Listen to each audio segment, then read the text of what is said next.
What up, nerds? Here we are, back in your host once again. 2 weeks in a row. Do we normally do that? I don't know, but we're back again. We're aiming for 3 in a row. We're absolutely insane. We are kicking off, ladies and gentlemen. Anyway, we're back in your host yet again for another episode of the lovely Winner Issue podcast. And while we're both sort of giving ourselves time to play some Cyberpunk 2077, we thought we'd knock off some of our much beloved special episodes. So this week we are bringing to you our individual top 10 PS2 games of all time. Is that correct, Alex? Yeah, we're not going to fight over it. We're not going to fight over it. We're too old for that. We've each gone through and made our top 10 PS2 games of all time. We're going to run through it 10 to 1 with you listening and hopefully have a lovely time while we talk about some PS2 games. I assume it's a PS2 anniversary. That's why we're heavy on the PS2, right? 25 years, buddy. 25 years. Yeah, so obviously it was a lot earlier in Japan, but we are celebrating it for the PAL European launch, which was the 24th of November 2000. So for the 24th of November, we'll be doing another special podcast we'll tell you about at the end of this episode. Yeah. But as a warm-up, to just put the tip in your arsehole, we've got a top 10 today. Obviously, I was alive next week for multiple previous console generations, I think. But this is the first one I can consciously remember. I remember the PS2 coming out. I remember speaking about it in the run-up to release at school. And I remember getting my PS2 for Christmas. The 2000? Mm-hmm. Yeah. Ooh, lucky boy. I would have been in first year, the secondary school. Living the dream, listening to emo music. Probably a Limp Bizkit, actually, during those eras. That was when Chocolate Starfish. Don't call Fred Durst emo, though. He won't cry because that would be what an emo would do. Yeah. So in 2000, I was 14, so you would have been 13. So you were in. I went to secondary school in the year 2000. But school's different for you lot. Yeah, so I started in year 7 when I was 11 years old. Right, okay. We do 7 years of primary school, then 6 years of secondary school. Right, that makes more sense. So my year 8 is technically your first year in secondary school, which makes sense now. Mm-hmm. Yeah. I remember the N64 launch because I remember getting the VHS on a magazine and then begging my parents to get it for me for Christmas, 97. Magazine. It was so good. I think I've still got that, actually, that VHS. I told my parents not to throw it out. And I remember the PS2 launch because I remember thinking it was funny that no one could get any of them. And I had kind of gone out of games for a little bit, for maybe like a year, or I was just sort of sticking to what I had. And then I decided I wanted to get a GameCube. And I remember my dad got me a GameCube. I've probably told this story before, but in the same year the GameCube launched in the UK, my dad got one from Argos for 50 quid because they were getting rid of all their stock. Excellent. Yeah, it was an ex-display model, I think. And does it work fine? Yeah. Still to this day? Yep. Excellent. Not a single problem. Absolutely magic. So the reason I got a PS2 was for 2 specific games, and I will bring them up later on. But I got a Slim was my first one, like right at the end. Oh, did you? Of its life cycle, yeah. So like I got 2007, maybe 2006, 2007. I got one for the first time. I think I got a PS2 for one specific game that I actually don't think has made my top 10 that I've just realised. So should it go in the top 10, or is it just no? You wanted it? Okay. It was. Go on, say what it is then. You can say yours. GTA 3. Oh right, okay. That game, I remember playing that game just for hours, and we didn't even really play the missions. We just drove around and we'd do things like we'd do silly things like. Was there cheats? Yeah, there was. We'd drive around in like the mafia car, and then there was like a long tunnel that if you went right to the middle of the tunnel, there was just like a bunch of bums standing around one of those barrels that are on fire, warming themselves, and we would just sort of stand with them. I don't know, like we just. I thought you were going to say run them over. That's we probably eventually did that, and then drive around, obeying traffic laws, and they had that plane that had no wings that we would just spend hours trying to fly across the water because you could sort of kind of skim it if you got the technique right. So, who's we? Tony and his wee porn, the infamous Tony on this podcast. Not yet. You're still enjoying Well, I don't know what porn he was enjoying on his PS2. Probably nothing. Did it have a web browser? Yeah, it probably did. I looked at porn on my Dreamcast web browser. I remember looking at majormelons.com and shitting myself because I had my mum coming back. I could have heard her car pulling up. I was like, oh, fuck, the web page hasn't even loaded. Come on, mum. It's your fault we got ADSL or whatever it is. My first memory of porn is majormelons.com. Primary 6 or primary 7. So I'd have been like 10 or 11. I would stay at my friend Jason's house on a Friday night, and we'd try and stay up to midnight to watch Eurotrash. That was what we did. Yeah, Lola Ferrara or whatever her name is. Disgusting. Rest in peace. So lots of GTA, not doing the missions. But I think in that era, I guess a lot of kids in our age probably just did a lot of. Oh yeah, missions were too hard. Yeah, they were too hard. Yeah, we're just going to fuck around, which is why I've never really grown to love those old GTAs, because the missions were too hard and unfair and badly checkpointed, and so I just wanted to fuck around. But my patience and interest in fucking around in those games just never carried me through them for very long, until 4, when the missions weren't too hard. Yeah, and that's probably my favorite to this day. I do think there's an if I can ever be bothered to do it, because I've got all these ideas for videos that I just never get around to doing.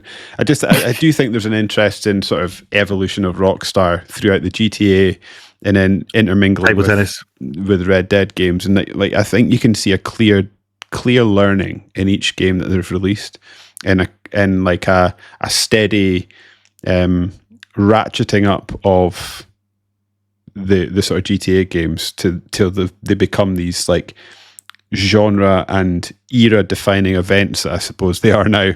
But yeah, I do think it's interesting. We've spoken about this a lot with things like GTA, not GTA, Red Dead, and how eventually that's when they sort of really start mixing an attempt at proper narrative, but are almost at the same time hamstrung by the reticence to change the way that they do their missions. So it's like this really hyper modern, really compelling, Red Dead 2 especially felt that way. Yeah, hyper modern, really compelling narrative, perhaps unlike anything we've seen, certainly from a Western developer. And on the other hand, it's almost like a retro mission in which if you deviate from the path, it will fail you, and then you go back and start. Yeah, anyway, Rockstar, a very interesting company, and I've got a lot of. Yeah, I think I've obviously got a lot more fondness for the GTA games than you do, especially 4 and 5. Big fans of those. Rockstar in general. Yeah. Speaking of, I know this isn't going to be a video series. It's not going to be a podcast. It might be a podcast series. You never know. For some reason, as we're on the PlayStation train, I've had a real hankering. You'll know why. As soon as I tell you this, you'll know exactly what's made me think about it. Retro podcast. You'll say it. You could say it before I've even finished the fucking sentences. But I've got a real hankering to play the Killzone and Resistance Fall of Man games. Well, have you? Yes. Yeah, I've never played any of them. Oh, have you not? I really not a single one of any of them. Get them on your Retroid Pocket and give them a go. I can't play PS3 games on the Retroid Pocket. No, they're PS3 games, aren't they? Don't worry, mate. We're going to Doncaster. I'm going to buy them all. Going to do that. Yeah, anyway, get them tried, because I remember buying my PS3 and driving home with it on my knee. My girlfriend was driving. I had this PS3 on my knee. I was reading the back of the box, and it had blurbs of the Killzone games. And obviously, that's Killzone 2, is it? That one? Because the first one was on PS2, wasn't it? I'm not talking about Killzone, am I? I'm talking about Resistance Fall of Man. But yeah, the Killzone. Oh no, yeah, sorry, yeah, Resistance Fall of Man was a PS3 launch title. Yeah, so I was looking at the back of that box and thinking, oh my god, I've got a sort of fascination with World War II. I like video games and I like first-person shooters. This is sort of a. Because that's in England, isn't it? That one set in England. Yeah, it's like an alternate reality, and where sort of Russia. World War II happens and Russia basically closes its borders and no one knows why. And then all of a sudden, the Chimera just start bursting out of Russia and no one knows why. And basically so you're fighting these aliens with World War II tech mixed in. It's got a bit of Wolfenstein about it, mixed in with some weird modern steampunky stuff. And I remember thinking, this is amazing. And then I played it and I was just there's no heft to this. It was meant to be the Halo killer, wasn't it, back in the day? And it just wasn't. It just was not that. Yeah. Saying that phrase should click where I got this inspiration from, by the way. G-Man. Always G-Man. Oh, so okay, so I haven't watched that video yet. I've got it on my watch later. It's the Halo Killers, isn't it? Video. Yeah. Yeah. I've got that to watch, but it's like 45 minutes, so I need to save till I've got a 45 minutes I can sit and watch it, because he's like, there's videos that we'll put on the background and pay half attention to, but he's one that I want to focus on and actually watch. Yeah. I was looking at because they remade, or they did an HD remaster of the first Killzone. Did they? And I was looking at it last night. So they did a Killzone trilogy on the PS3, which had all three games. Oh, really? Okay. Yeah. That if you look up the disc of the Killzone trilogy, because it never went digital, it's like 170 quid. Even the Killzone HD is like stupid money on eBay. But as far as I can tell, you can still buy it digitally. So I need to. Okay. But there's no online like desktop version of the PS3 store anymore. So I have to actually boot up the PS3 and have a look. So I'm going to do that and see if I can buy Killzone HD, and then I'll buy 2, 3, and then all the Resistance games in Doncaster. So I'll let the listeners in on whether I'm successful or not. That's a great plan to go in with, because we were speaking about this. That I should be a cheap plan as well. Yeah, I was wanting a plan to go in with, and I was sort of settling on, well, I'll try and buy the Hitman games, but the more I think about it, that's not exciting me, that plan. So I need one that I'm going to get really excited by. So yeah, I think back to the drawing board with that. But I like that. Okay. I think it's going to be Sony related again, like PS1, PS2, maybe 3. I'm going to stick to that. But I don't know what, because I need to now pad out my PlayStation collection. Now that Xbox have upset me.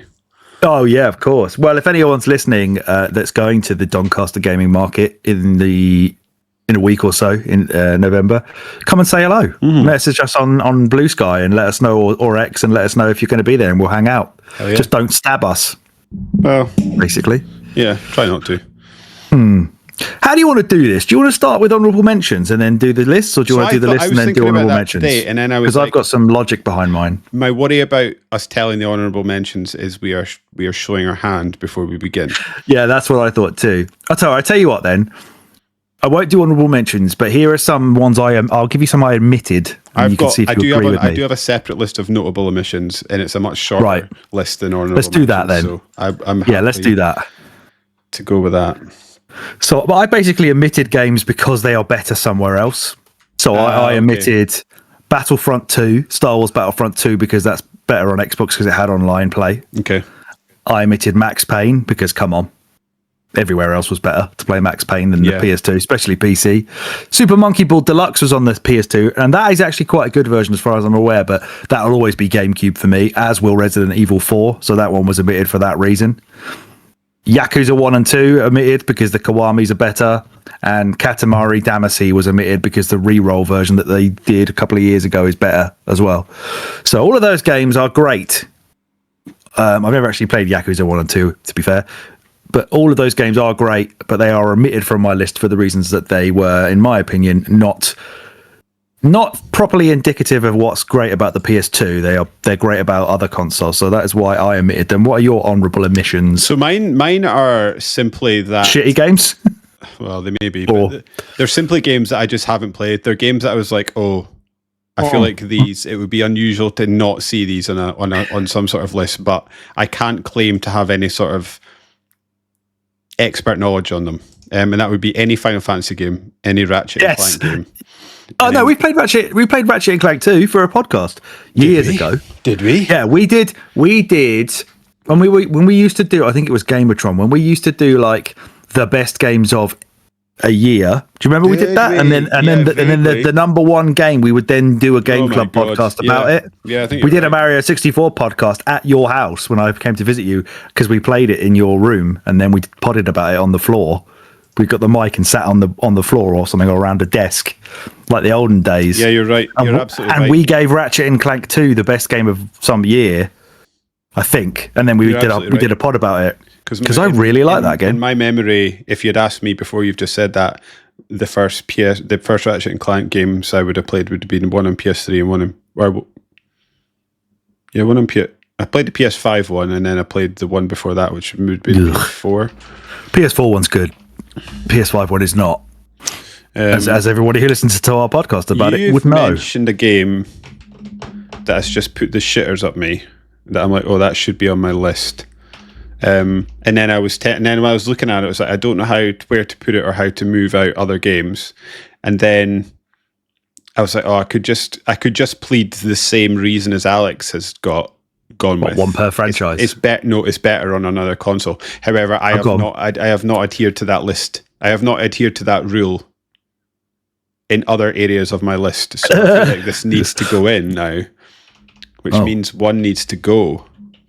All right. Well, while you do that, one of my games that I haven't played is Devil May Cry 3. I tried to play it for this podcast because I thought I really liked the first one, but from what I hear, the third one is the best on the PS2, and it's the only one I've never played. I've played 1, 2, 4, and 5. I've never played 3 all the way through. I've always started it, and for some reason just bounced off. The Devil May Cry games, I want to play. What was that one that was made by, was it Team Ninja Theory? Oh, DMC, yeah. Well, I played that as well. Yeah, that's great. The Devil May Cry games have just never tickled me in any way, shape, or form for some reason.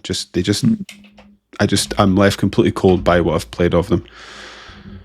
Well, this one I couldn't do the first main boss, so I gave up because I just thought I was like banging my head against it for like 20 minutes and thought, fuck this. It's not going in the list. I can't do it. Which is a shame. So if anyone's played Devil May Cry 3, it's the fucking ice dog thing. I can't do it. So yeah, I gave up on that because I really do like the first one, and 5 is amazing. If you've not played 5, you need to get a hold of it. So good. Yeah, I think you would like that. But that one's been omitted from mine completely because I just can't have an opinion on it that's worth listening to. Other than the bosses is hard, probably. Right. Well, unfortunately for them, the Warriors has been kicked out of the top 10. Oh, that'd have been a really interesting one as well. I don't know.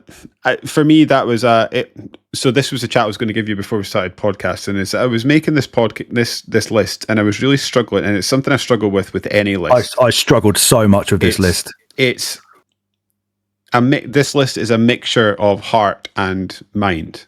In that, like, there are games on my top 10 that I probably, in all good consciousness, wouldn't really recommend to people today. However, they meant so much to me back when they came out that I felt like it would be unfair of me to myself to not include them on the list, if that makes sense. So this list is a bit of a mishmash of games that I think are good versus games that I think were good. I like that. That sounds very winner as you. That does. Yeah. Interesting you mentioned Battlefront 2. That almost made my list. Weirdly, given the other games on my list, some of the other games on my list, it didn't make it because I mainly played that on Xbox. Me too. Yeah. So it just felt like an Xbox game to me. Yeah, absolutely. Fucking awesome though. Mm-hmm. There's a reason that they caved and tried to bring them back, but then they ruined it, and still people didn't forgive them for it, which is a shame because I was really excited for those. Oh, I was thinking the other day about the litter of murdered franchises and EA have left in their wake over the years. It's so upsetting. We need to do a pod about that. Yeah, because I was even just thinking, I was like, they've ruined Dragon Age, they've ruined Mass Effect, they killed off Dead Space, Mirror's Edge, they never did enough with. They had a chance to do something with it. And then Battlefront, they turned it into something that people just didn't want. Battlefield, they almost killed, and they seem to be resurrecting it slowly. FIFA, they're slowly killing. Let's not talk about FIFA. That's, no interest in that. They just EAFC. Games. If you see EA on your game box, or I don't know, in any sort of, you don't get game boxes much these days. If you see EA involved in your game, worry, because they're going to kill it. Yeah. But yeah, you're right. They'll probably ask their rulers to behead it or whatever it is they do over there. I probably can't keep that in, actually. Before we start, I will do one honourable mention. Okay. I think it's a safe one. Fatal Frame 2. I think that game's great. We've had a podcast about that a couple of episodes ago. Really good. Spooky as hell. Really cool premise. Probably the best horror game on the system if you don't count Resi 4 after something else that's probably going to be in our list later. Yeah. But as it's a recent, I thought this must just be recency bias that I would put this in because I enjoyed it recently, but I don't think it's quite top 10, but I think it is very, very good. Yeah, I think it's very, very good. For me, it probably missed out in top 10 because I don't know, I played it in modern day. So I've looked at it with a modern lens. So it's obtuse in a way. I can understand why people would get lost. It came out in an era before like internet was really prevalent. So if you got stuck, you could just jump online, and I could see that being a game that I would just have no idea what I was meant to be doing very often. Yeah. It even happened when we were playing. There was like I just hadn't hit some generic checkpoint they were wanting me to do. And then when I did that, like the person that was meant to come out was like walking you. It was when you were meant to look through the crack in the wall. I know we just spoke about this, but he wasn't there because I hadn't walked up to a box that I couldn't interact with. Yeah. Those boxes that are just so nondescript. Yeah. Anyway, go back to that podcast and listen to us moan about the boxes if you want. But instead of that, though, if you've come back from doing that, welcome back. And now here's David's number 10. Hit me. And of course, usual standard, if one of us has a game higher in their list, we will mention that, and then we'll talk about it when the higher list person gets to it on theirs. Okay. I've gone with Medal of Honor Frontline. Oh, that was a consideration for me, but I can't remember what we said in our podcast where we talked about it, whether we both went, yeah, it's a 7. And then it's exactly that. Yeah. And this is the prime example of a game that meant so much to me when I was younger, and going back to it for a podcast was in many ways quite dangerous because it is highlighted all its flaws that I'm now aware of. There's randomly spawning enemies out of absolutely nowhere over and over again. The infinitely randomly spawning enemies. Infinite, yeah. Because there was that tank level. I found a corner and they were just spawning one after the other. That was the worst level in the game. I nearly gave up after that level. But the first level is glorious. Incredible. The other level, I can't remember. It must be like it's just after the tank level. And then you end up in like the back streets of France, and you're like walking down these old cobbled streets, and people are like running inside, and you end up going the ones where you're going through back gardens and in somebody's house and stuff like that. Yeah, I just remember. I think that's the second level. I thought that was the one after Normandy, the Normandy landing. Yeah, before the tank one. You might be right. But yeah, I just remember this game for its time being really unlike anything I personally had seen at that time. It just again having a bit of a fascination with World War II. It felt to me as close as I could get to sort of understanding in an Americanized Hollywood way the sort of what it would be like running around the start of the game, where it's basically Saving Private Ryan. Again, was for its era incredibly cinematic, going under the water and seeing the bullets whizzing by your people as your friends are getting shot around you. It was just done like anything. I don't think a World War film's ever topped that. The opening of Saving Private Ryan. No, I'd agree with that. Yeah, sort of being able to play through it, as you say, was pretty phenomenal. Even down to the point that it, again, like, fully aware that this is an American Hollywoodization of World War, and it was always going to be that. However, it's even down to the stuff like when you're in your boat, it's got people in front of you being sick and stuff like that. I just don't remember games having, especially first-person shooters, having attempted to do anything other than here's a gun, just run at bad guys. I'm sure there are games that do that. That was the first one that I encountered. Considering that Call of Duty 1 was a PC game and Call of Duty 2 launched on the 360, whether they backwards, whether they did a demake of it or whatever, a PS2 version of it, I think there's still an argument that this was probably the best console first World War II shooter. I would say so. At this point, this was just before, in my mind anyway, just before sort of Call of Duty would come along and move things forward. But this was Medal of Honor at peak powers, in my opinion. And I don't think Call of Duty exists how it exists today if it wasn't for Medal of Honor sort of paving the way. Oh yeah. Spielberg. Yeah, you were a fan of the original PlayStation ones, I remember, and obviously there are ones on the original Xbox. Like they're like sort of console only versions. There's another G-Man thing there, isn't there? There are in PS2 as well. I think Big Red One is an example. Yeah, I've got that on my Xbox. Yeah. So I don't know if that's better. I've never played it. I intend to, because I now own it. There's something that you could potentially look at. Yeah, that's true. That's a great shout, actually. And there's a good number of them. Just don't do the Xbox One onwards. Just get all the old ones. Yeah. That'd be good fun. So yeah, I think that is a really good pick, and I'm glad there are. I don't know about you, but there were certainly moments for me where I thought, don't need to pick that. David will. Did you have any of that? There are certainly moments like that, but I picked them anyway. Did you stick to the one per series rule that I gave myself, or did you ignore it? No, I stuck to the one. I even because there are a few sports games that could have populated this list just because of the type of games I was playing at that age. Yes, I tried to minimize that as well and just keep it to my favorite ones. Yeah, me too. All right, my number 10. What are you going Time for? Crisis 2. It's not on my list. Which was initially omitted because it was part of the game's Better Elsewhere, because, better in the arcade. But is it better in the arcade? I don't know, because I don't have to keep paying money to play and finish it. So I think the PS2 version of this speaks for itself. I was playing it just before we went to recording, actually, before Excellent. I took the dog out on my... Honestly, this CRT, I don't even know what size it is. It's quite small, which helps. It's so sharp.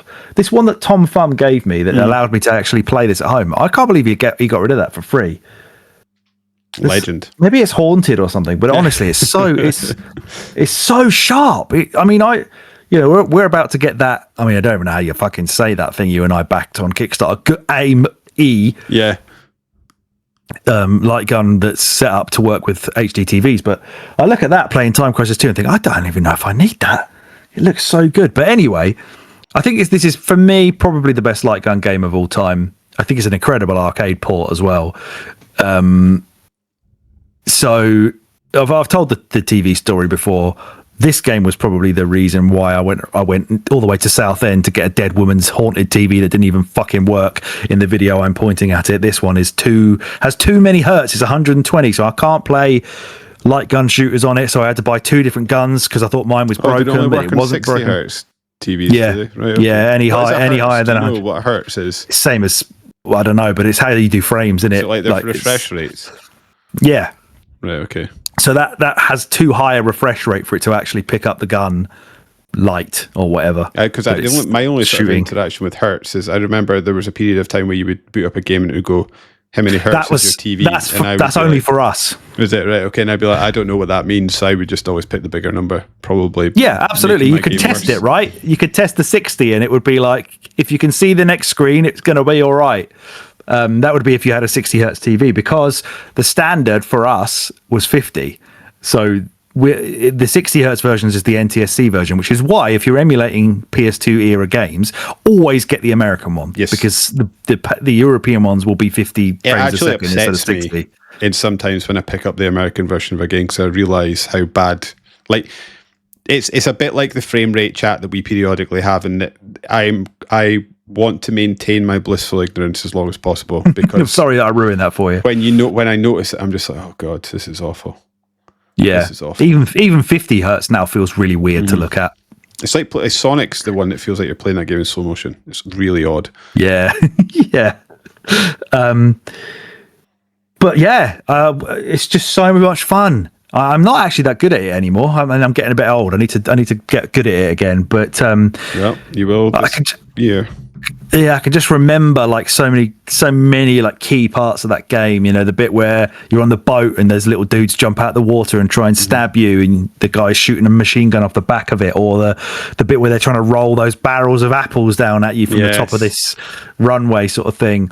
And I love it's really minor thing that I love so much about Time Crisis 2, but when you've done a boss fight and it like freezes the game and then it like color washes the freeze frame. So there's the one where you shoot the guy on the boat and the boat like explodes and there's like a massive explosion, all the water's everywhere, and then it like freeze frames it and then makes it go like this really vivid blue. It's one of my favorite. I would love that as a background, like a wallpaper on my computer. It looks, other people would think I was a psycho looking at an exploded boat while I work. Like, oh, don't mind me. Fucking love Time Crisis. I mean, the PS2 is probably the greatest light gun video games console of all time, because after the next generation you couldn't use them anymore. The Xbox has about 2. I don't think the GameCube has any, and then before that you had like the stupid SNES bazooka, whatever that was called, Super Scope. Or you had Duck Hunt, where you could just hold the gun against the screen and then hit everything without even trying. Shoot the bird and turned into like a cooked chicken or whatever it did. Yeah, but the PS2 has got a brilliant library of light gun games. I think it's got Time Crisis 2, 3, it's got Crisis Zone, it's got Vampire Knight, it's got Dino Stalker, it's got the Resident Evil Survivor games, it's got fucking loads. I mean, some of them are dog shit. When you were saying it's the best, my 2 favourite light gun games of all time, I don't have nearly the knowledge of them that you do, but Time Crisis 2 and House of the Dead were my favourites. Yeah, sadly, it doesn't have House of the Dead. I played that on Wii, weirdly, was how I got exposed to it. I did as well, actually. Yeah, they did 2 and 3, I think. But that was obviously not a proper light gun simulation. That was just pointers. They did have it on the Dreamcast. I think there's a light gun for the Dreamcast you can get, but there's the one and only working light gun game that I think there may be 2, but the one I'm aware of on the original Xbox is House of the Dead 3, which has unlockable House of the Dead 2 on it. So I think it's 2. It's either 1 or 2 anyway. So I need to actually play, because I've got the light gun for the Xbox. So I need to get in and play that. Hilariously and annoyingly, the PS2 launched certainly in PAL regions with Silent Scope, because that's one of the games we're going to be playing for our next pod. It has no light gun capabilities. It's so annoying, because I don't know how long it's been since you ever played Silent Scope. I've only ever played Silent Scope at an arcade. Yeah, me too, but it is so funny. It's absolutely hilarious. Yeah. I played it today, and there's like a level where some dude kidnaps the president's daughter and then winds up on an American football field, and he's carrying the president's daughter over his shoulder, weaving in between American football players who are all trying to tackle him that you have to try and not snipe. Amazing. Oh, I was pissing myself. And it's like got a jazz soundtrack over the top of it. It's absolute nonsense. If that game had light gun support, it would be S tier for next episode, but it doesn't, so it's not. But PS2, amazing light gun console. If you've got a CRT, you owe it to yourself to get a GunCon 2 and get on that shit. What's your number 9? Tony Hawk's Underground. I feel like I just have to mention this game. That's another franchise I thought to myself, I don't need to pick any of these. David will. I feel like the sort of popular pick in the Tony Hawk series is, especially in this console, is to pick Tony Hawk's 3. Yes, that's the one I had in my honorable mentions. Yeah. But I'm soured on that by the remaster of it. And I realised as well that I'm really shit at those games now. So I'm kind of grouchy and old about it, and I don't want to pick them. By the remaster of 3. Me too. Yeah, it's horrible. I had just before that came out, I replayed. Because I played it on Game Pass, I think, the original one. And then so I bought that again just because it was on sale on PS5, and I was like, I want to play it before the new remakes come out, and I had a lovely old time with it. Did everything I could with it. It was great. I was like, this is still amazing. And then the new one came out, and I was saying this to K_D_B_ that in it forgot about that. No, that's the other one. It's KDB in it or whatever it is. I was playing it, and I was like, there's something that I'm just not having fun with here, and I don't know what it is, but yeah, I just didn't like it. There's a video I'll send you about it. It'll explain everything. Might help me, because it's odd that I knew I wasn't enjoying it and there was something not right, but I just didn't have this sort of memory of the older ones or the knowledge, and I was like, am I just burnt out because I've just played the other one? But I was like, I don't think so. Yeah. Anyway, there you go. 2 more games to get in Doncaster. 3 and 4 on your PS2. Yes, Thug for me came along at a great time. It was obviously like when Jackass was a thing, and the Tony Hawk's games were slowly descending into jackass simulators. But this for me Certainly was Bam Margera simulators, yeah. This one for me was great because they actually tried. It was the first time that I think you could get off your board, and Yes. they tried to put a story into it, and I actually really liked the story. It was like a classic, like Pokemon style story. You've got this best friend, and you fall out with your best friend, and then they become your big rival. And then you're like, you start off in your bedroom as a kid, and then you go to like the local competition, and you get noticed, and you like work your way up through the ranks, and you end up on like skate tour with Bam Margera and stuff like that. And you've got to pick your own skate team, and that depends on what characters you get that pop up in your game. And then your friend screws you over, and you end up back like grunging it up back in your hometown. And then your ex-friend comes back and challenges you, and you have to like beat him in a skate off. And it's just it's silly now I'm saying it out loud. However, I was obsessed with it. I think I played that game solid for about 15 hours one day when I was a kid. And it was just, I just very much enjoyed it. I had characters that I was interested in. It played like Tony Hawk. They had changed enough about it, and they just added enough to it that for some reason it just really grabbed me. And I've heard on the VGC podcast, they talk about Thug 2 being great, but it's not one that I ever played. So Thug for me is I've bought both of them on the original Xbox. I haven't got around to them yet because I was playing 3 on the original Xbox and being shit at it, and then they remastered it, and I thought, well, I'll play that, and then I didn't like that. So yeah, I'm desperate to play these ones because I think these might, these will just have a different attitude about them and a different play style. I think that I might be able to get used to. There is quicker. A thing I've got saved. Let me see. That may be worth looking at. It's called. Oh yeah, I think I've already got that. It's like the Thug Project or something. I'm trying to find it, but basically they're HDifying the whole. Yes, I've got that. Game. Yeah, because that adds in like everybody who's in all the games from before it, doesn't it? And it gives you all the maps from the previous ones. Oh, I can't remember what that's called either. No, I've got it on my PC. That's a good point. I forgot about that. And I just remembered, like, so I often think about how amazing Resident Evil 3 played and looked. When I played with that mod. So whenever an older game comes out, I'm like, is there something that's going to do the same as that? Because that was just that blew my mind. That mod. Yeah. The fact that they've done it for 1, 2, 3, and 4 now across. I think it's a couple of different groups of people who've done it, but I mean the original Brezzies. I know they've just brought them out on GOG, isn't it? They brought them out on.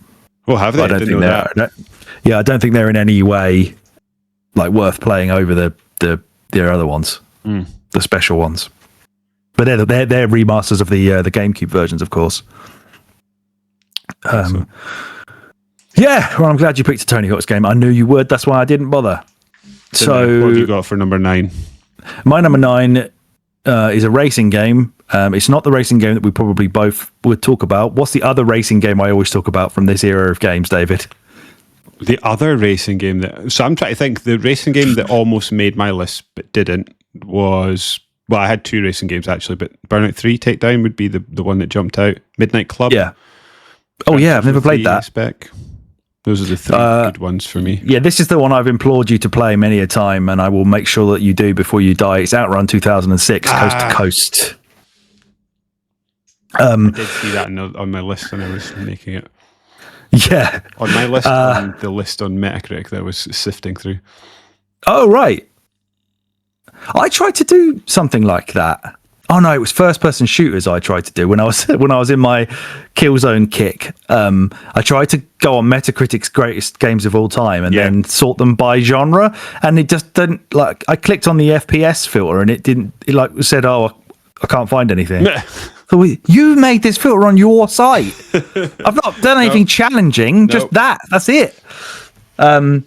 Be interested to hear, if you can find, while I ramble on about this, if you could find out the top 10 PS2 Metacritic games, that'd be interesting to know, and how it differs from us. I mean, Outrun 2006. So that's the sort of the definitive version of the Outrun 2 that had arcade versions. It had Outrun 2, it had Outrun 2 SP. I think this is the version that is Outrun 2 SP, but on the consoles. So Outrun 2, I think, was the original one that came on the Xbox. Then they had an SP version in the arcades. This is that version brought back to consoles again, but given like loads of extra like single player stuff. It's just the vibiest vibes that ever vibes this game. It's got gorgeous sun-kissed like Ferraris hurtling round corners at 90 degrees, drifting, like the best drifting in any game. The music is great, the arcade tone, the speed, the Ferraris themselves. It's just glorious. This is apparently like an improvement on the arcade version, obviously, and like I say, all the additional content. It has like loads of challenges in it and stuff. Like you've got all these modes where you've got to impress your girlfriend by doing what she wants you to do. One of them, she tells you to just like hit cars. So that was strange because I did that. I started doing it the other day, and the first thing she asked me to do was like ram cars. So I'm just having to like commit vehicular murder for this woman who loves me with the more people I run off the road by just ramming them straight in the back. Very strange woman, but that's what she likes. She lives on the edge, like those people do on the edge of the road after I slam them off it. You must play it. It's so fucking good. Tom Thumb will be happy because I know this is like one of his favorite games of all time. Yeah, it's absolutely brilliant. The Xbox version's probably better than the PS2 version, but the Xbox version is really expensive and you can't emulate Xbox as well. So I have this version on PS2 because it was way cheaper than the Xbox version whenever it was that I bought it. But definitely stick it on your PCSX2 and get it going. Is this a I'm going to badly explain this, but bear with me. I think I will get there. Is this a hangover from, not a hangover, but is this a sort of thing that is left over from the arcade days? There's a lot of games that come out, and I think Outrun is one of these, where it's like an arcade game that seems to be a point-to-point game, but when if you were to look at it, there's actually a branching tree, so you can pick different directions to go. So the reason, like, I was just thinking about that, like Outrun does that. There's that Nintendo game, what's that called? Star Fox does that.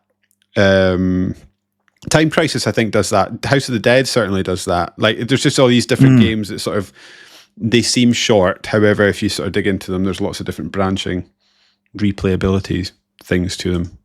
I assume that's from the arcade days, right? Yeah, I think I got my Outrun 2 SP completely fucking wrong, but whatever. So this is like, they kind of split it. So what's Outrun 2 SP? Oh no, that is right. Outrun 2 SP, the upgrade to the Outrun 2 arcade game, yeah. Which added loads of new courses, and then 2006 Coast to Coast is like the Coast to Coast mode is like the single player mode that has all these challenges and things in it. So that's what they added for this version of it. But mainly, yes, like if you do Outrun mode, it is, as you say, you drive one way, you go left or right. Left is the easy way, right is the right way, and you can go different routes to get to the end, which is, I think, how the first one works. But as I well documented on this podcast, I'm not a fan of the original Outrun in any way compared to the second one, which is just miles better. I was trying to find Outrun because I saw it on my list I saw it on this list when I was sifting through, so I could tell you how it ranked on Metacritic. But I'm not finding it. Oh, I can probably find it.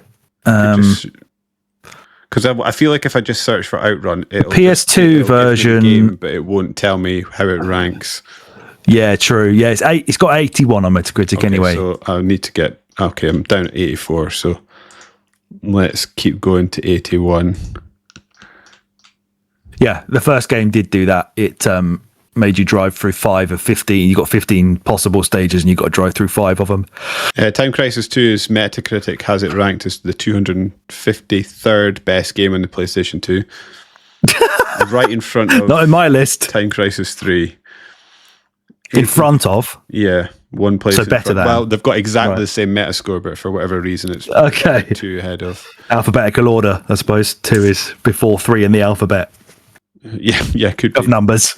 Outrun. We're down at 81. How far back did I go? Outrun 2006. Outrun. Is that the one, Coast to Coast? Yeah. Yeah, and at Metacritic score of 81, you're right. 272nd best game on PS2, sandwiched by incorrect MLB 2006 and MVP Baseball 2003. Unacceptable. Not in my list. Not I'm on your doing it list. justice. I do have What the is top your- 10. Do you want to see them, or will we keep them and I'll call them out Let's- if a game if we call out Yeah. makes the Yeah, list? and let's do them at the end as well, and we can Okay. compare them to our own list and say that ours is better. There's a disgusting amount of sports games in here, so that will probably. The Americans. Yeah. I'm writing it down as we go. Outrun. I'm writing yours down as well. My 8th favorite game on PS2 is a game that's probably going to pop up in the Winners Review podcast in the future. That's Bully, or Candice Canham Edit, as it was Yes, it is renamed in coming the up UK. next year. Yes. This is I've just already folded it on the this is- spreadsheet. That's how definite it is. This is just. I'm sort of intrigued to go back to this next year and see how it holds up. But this was just a smaller scale GTA style game, but you're a kid at school and you had to go to class at certain times, and you had to do like things like get a paper round, and then you'd have to stand up to school bullies and then be a bully yourself. And it was just a really cool story. It's kind of ironic it's called Bully, because you don't actually do much bullying. You do a lot of beating up bullies in this game and stuffing them in garbage cans and stuff like that. So as Like usual, the Yakuza games, you're never actually in the Yakuza. Yeah. You're always being hunted by them.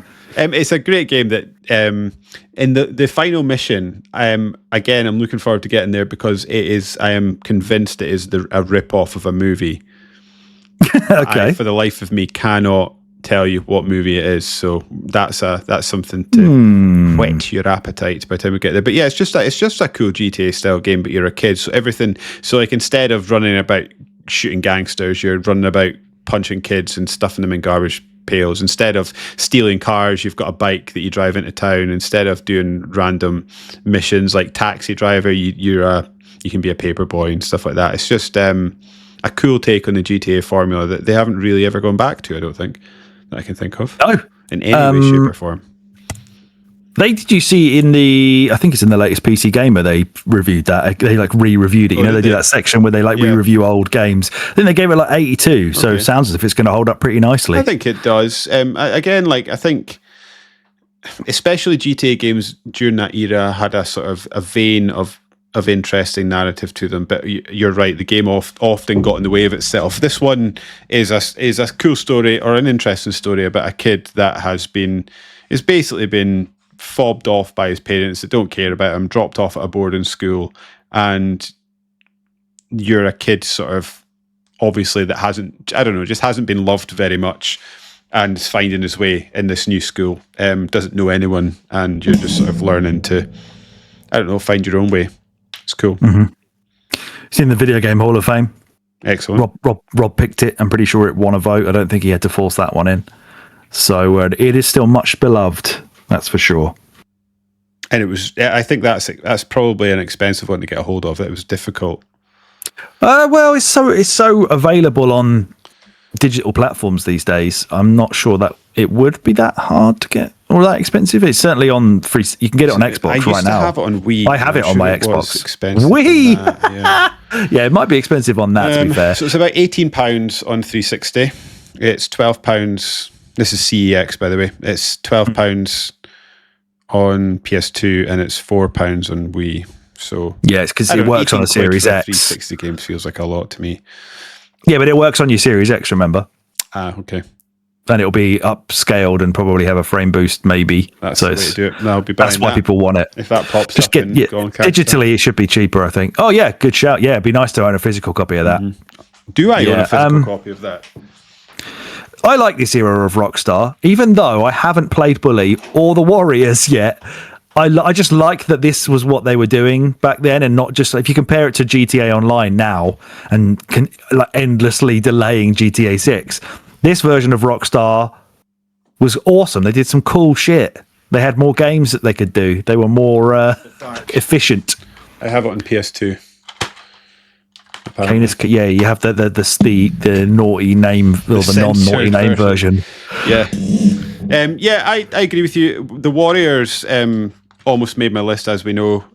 Yeah. It's got a fighting mechanic that was, again, I would love to, and I need to go and dabble with it again, because it just, and I'm not going to use the word visceral, but it was just hefty and weighted in a way that was again unlike anything that was around in that time. Like it made me interested, and it's so random as well. It comes from like a playful Rockstar. Like I'm fully with you. About Exactly. Rockstar from this era, because they're making games like Bully that you just wouldn't expect. It's just a kid running about a school.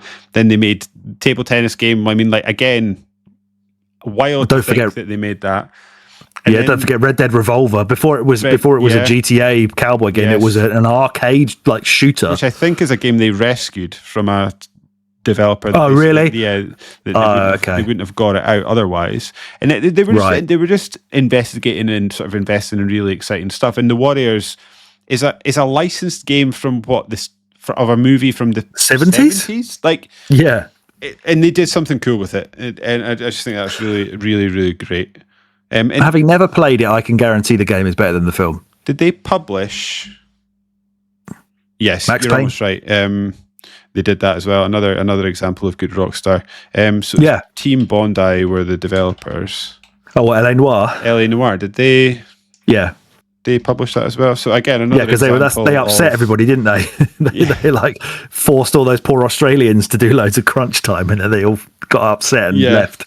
Shut the studio down. Another example of investing in new tech, because again, maybe because of the improving ability of people rendering abilities, but that was an interesting piece of tech that just hasn't been pursued really since. Yeah, pretty much. Also, was probably very expensive. Yeah, that's 360 cameras or whatever it was, wasn't it? Or 360 degree cameras, anyway. And they had the policeman in it was one of the guys from Heroes. Do you remember when that was a thing? What, in Heroes TV show? Yeah. I know him from Mad Men. The main guy. Yeah, Greg Grunberg, Mark Parkman, I think he's called. Oh, that must be a different character then. Is it the one? Is it his partner? It's not Cole, whatever his name is, the main guy. It's not the main guy, no. He's from Mad Men. Yes, it must be his partner.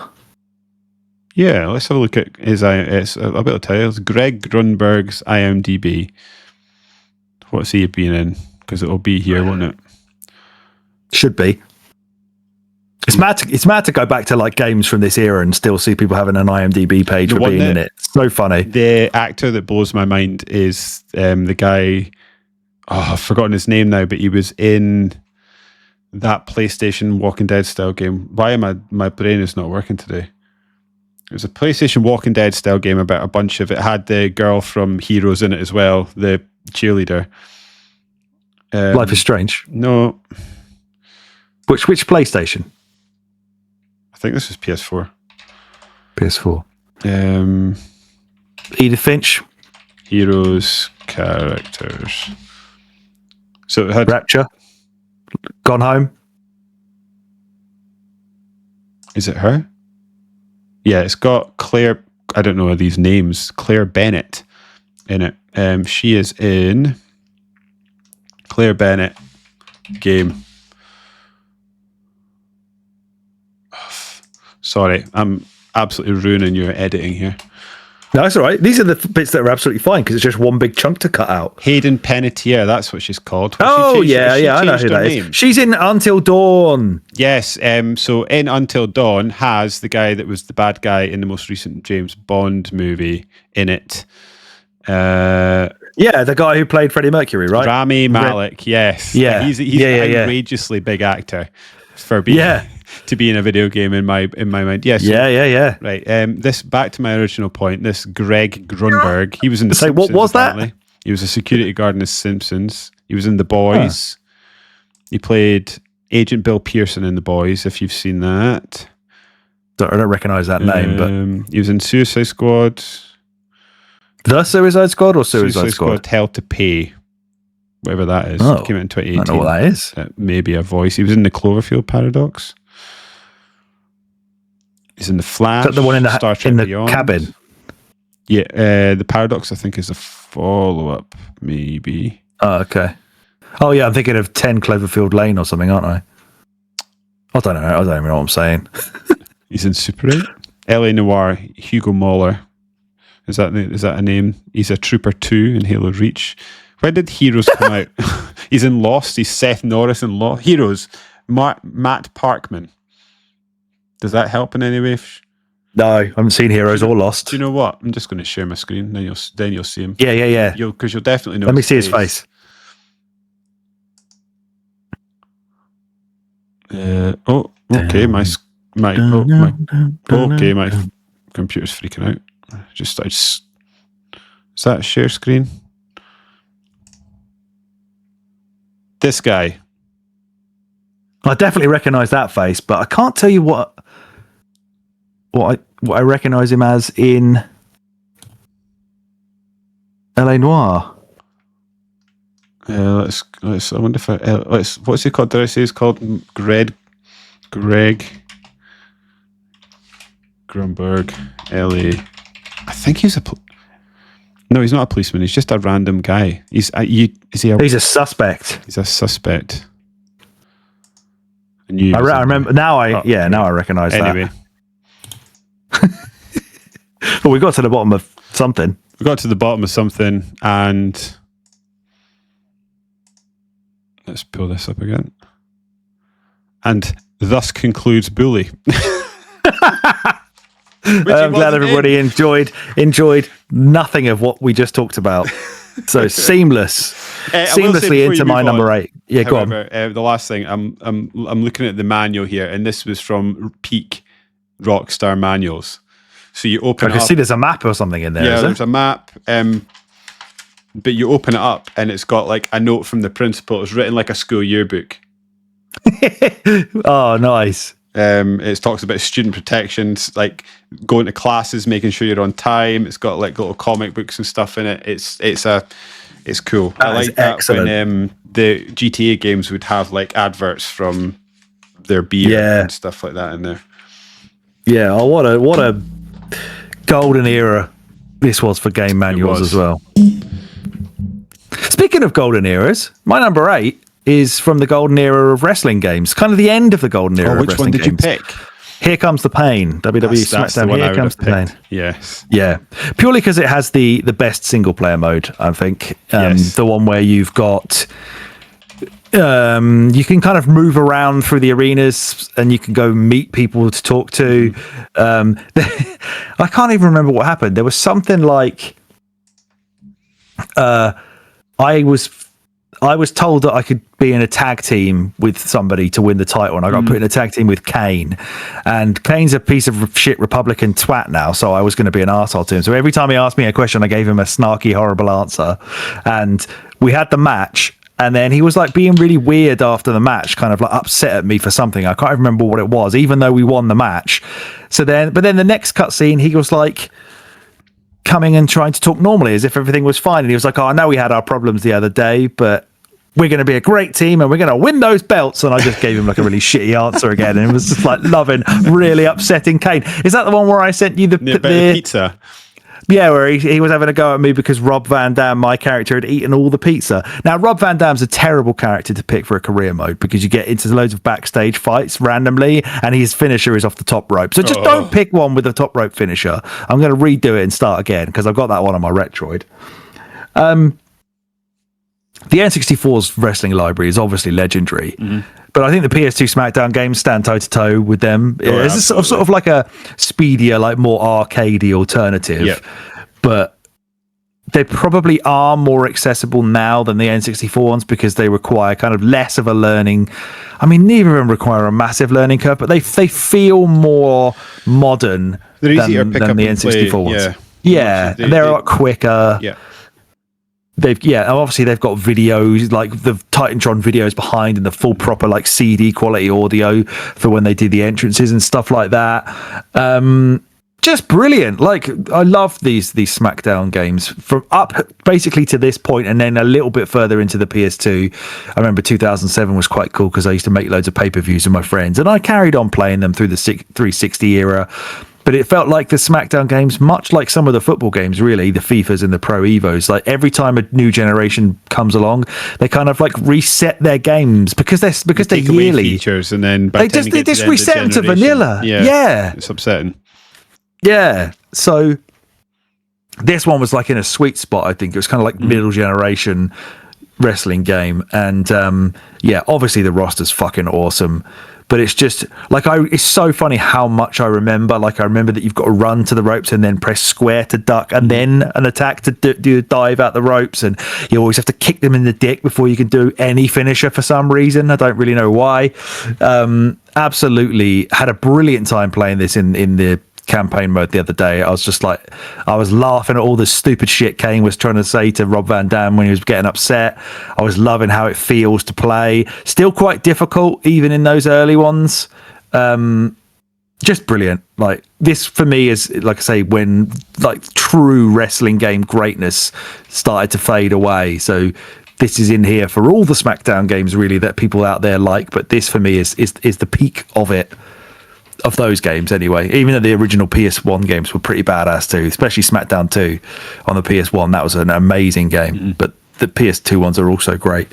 I remember them all fondly. I even after I sort of stopped watching wrestling for a period of time, I kept playing these games. I would just buy them every year for the single player campaign because they were brilliant. I love making my own character and then taking them through. I actually fell off one year because they released one where they had tailored the single player. I can't remember which one it was, but they had tailored a single player campaign to as such that you could only pick like one of three characters. It was like Rey Mysterio and a couple other characters. You had to go them, but whereas for me the draw was always making my own character and just sort of coming up through the ranks. You start on like Sunday Night Heat and then make your way up to the main event of WrestleMania, and I loved them. They were so good. And you're probably right. I was when I was looking through, because one of them almost made my list. I think this was the one I settled on, but I remember also liking Just Bring It In. Is it Shut Your Mouth as well? The other two that I remember liking that were on PS2.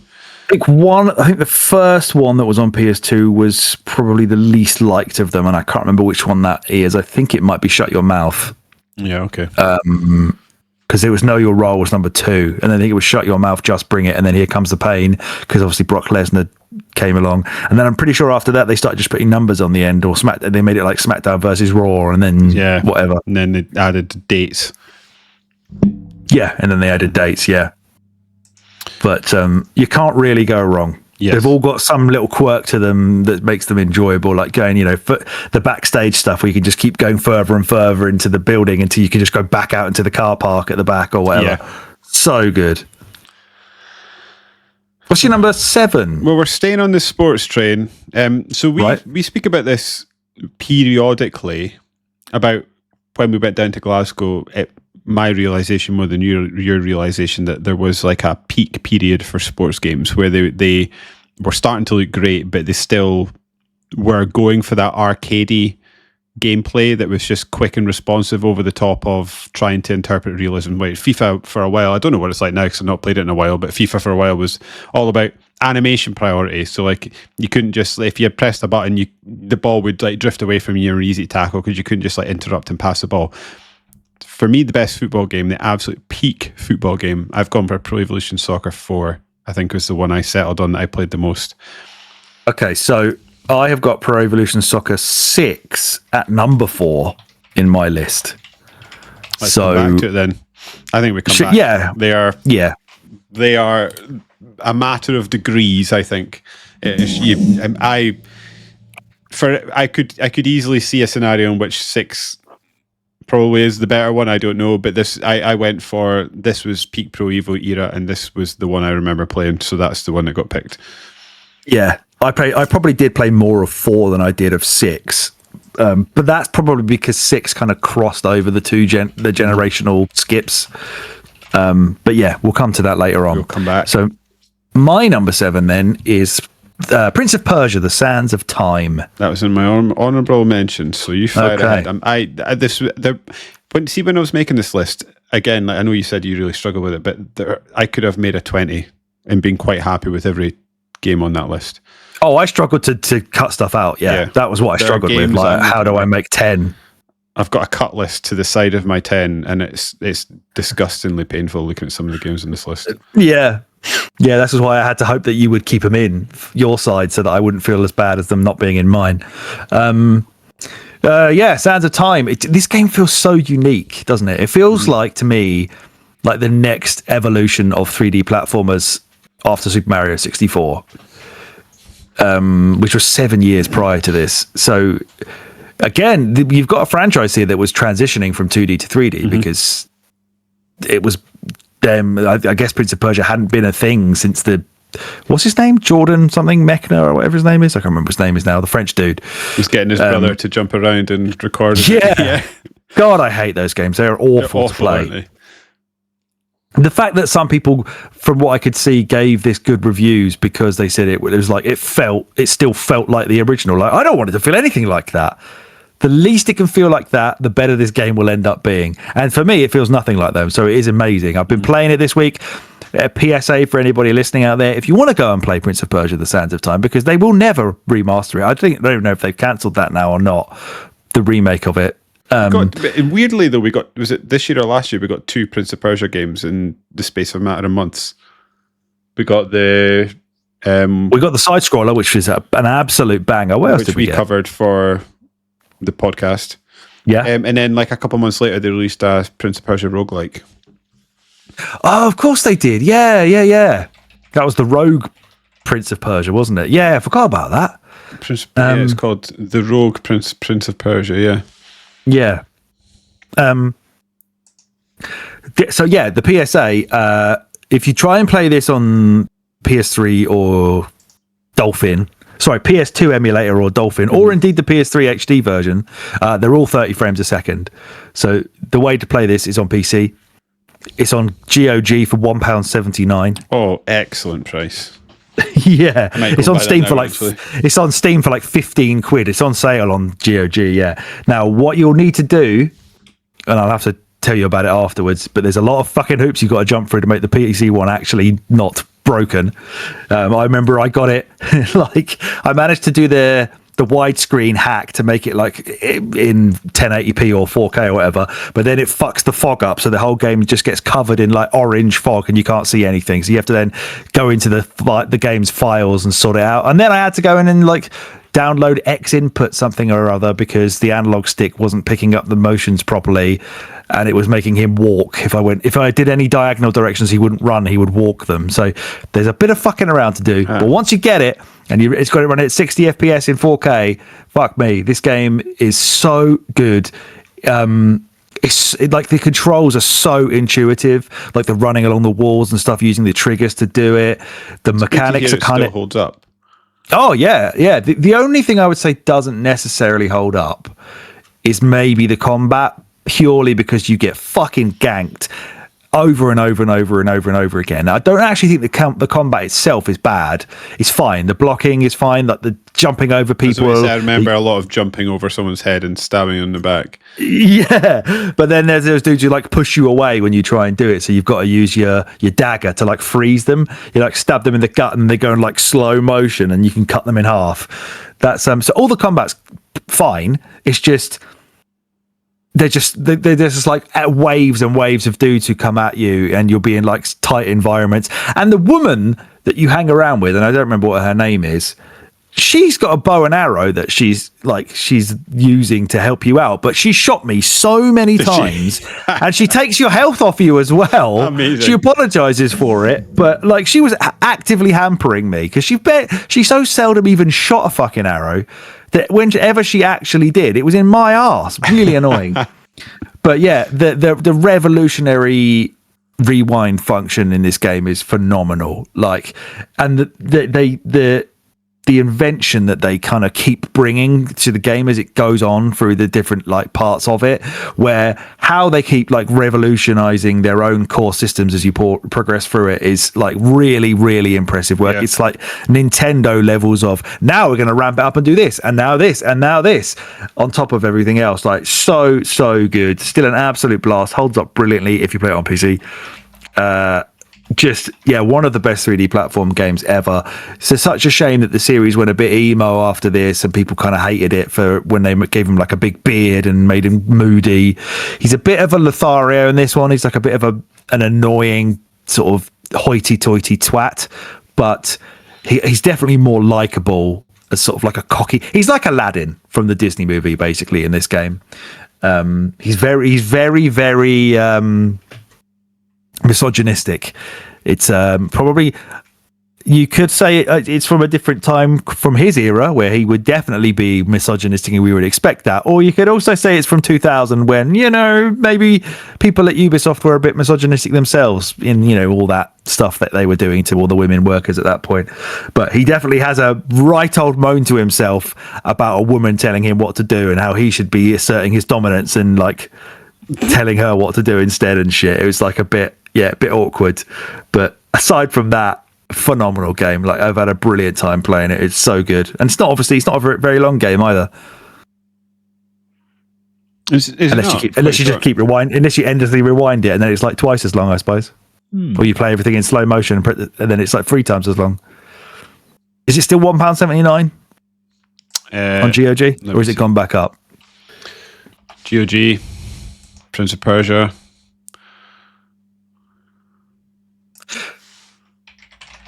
Although, Sands of... Is it also not the case that I can just give you it because there's no DRM on GOG? So possibly, technically, I can just give you I can give you all my games and you can do whatever you want. I could give my game to anyone. Why is it not popping up?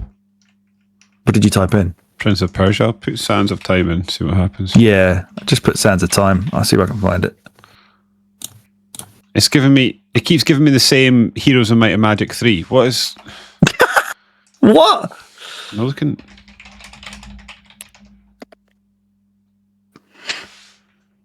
Yeah, it's still £1.79. Excellent. You did better at finding than me. Warrior Within's £2.17.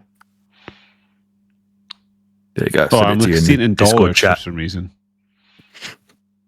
I mean, it's only £8.59 at full price, but... Why am I getting it in dollars? Offer ends on the 16th of November, so yeah, you better hurry up. Yeah, I've had that. Thank you for the message. And I'll have to show you how to make it work. Yeah. But we'll do that together. Yeah, great game. That was. I loved that back in the day. The Warrior Within never quite hit the same levels, but I'm not sure why.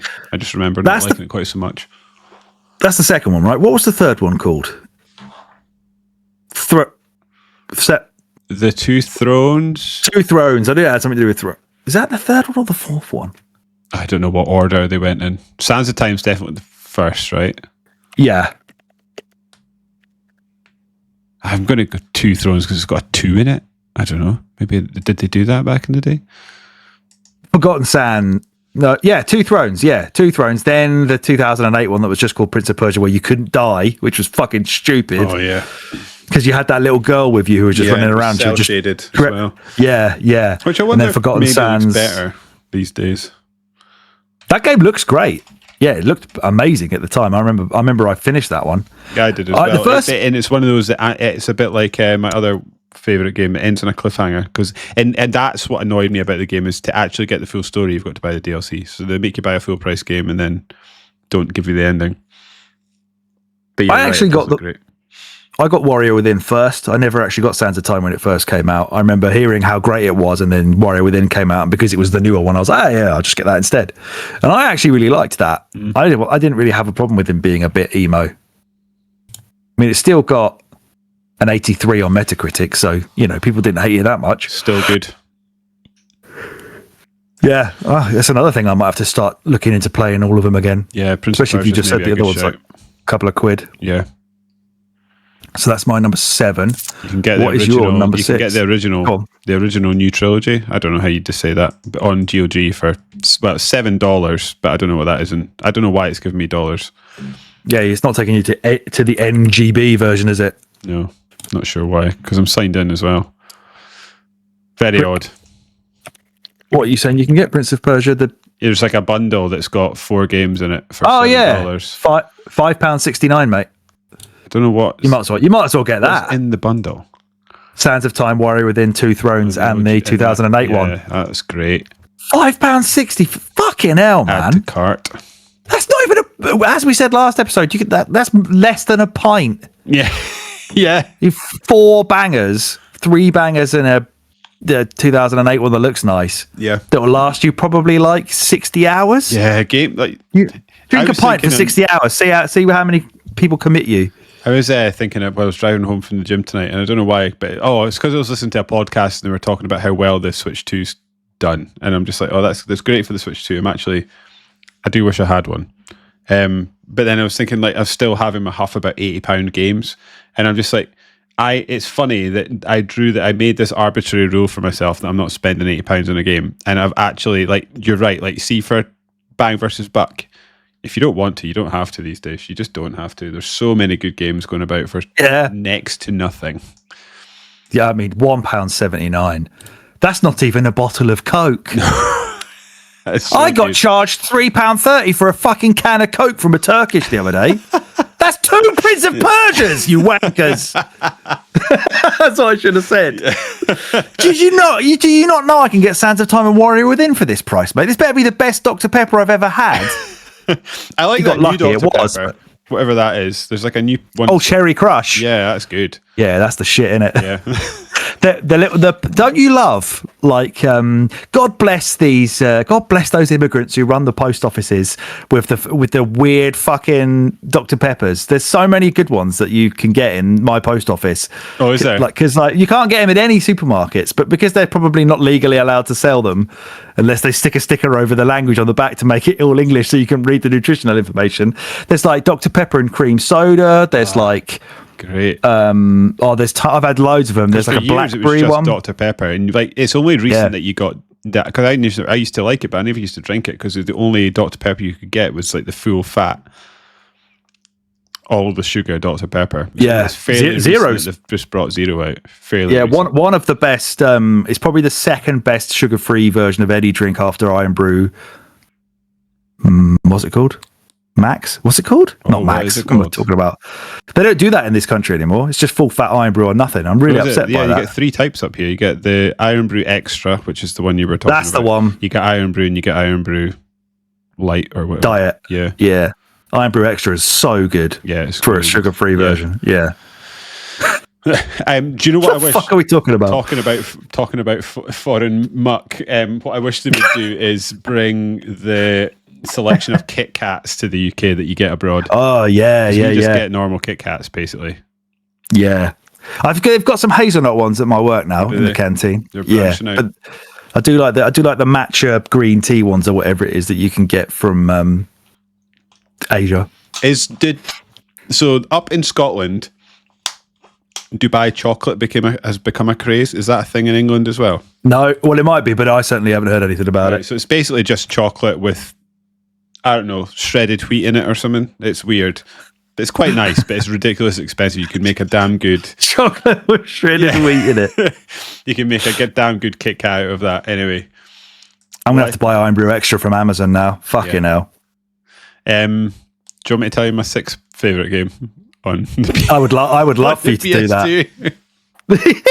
The listeners would love that even more. I'm talking absolute shit. I played the first. I'm going with GTA San Andreas. I played GTA 3 the most. And the thing San Andreas. Yeah. The reason I'm qualifying this is because I'm fully aware that it's probably the 3rd favourite in the general consensus of the thing.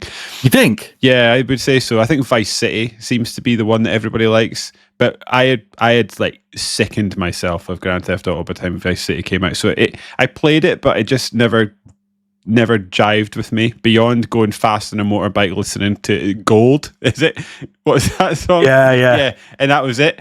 I was just a bit sick of it. I did complete it now I think about it. But yeah, I didn't mess around in the same way as I did with 3. And then I'd sort of had an extended break. And to me, GTA San Andreas, see through a modern lens, is quite empty, barren. There's not a lot going on. There's a lot of like open space with nothing in it. If you like you can take on like truck missions and be a truck driver over like a long distance truck driver. And if you like crash your truck when you're like halfway across the map, you have got a long way to walk because yeah, there's just a whole lot of nothing.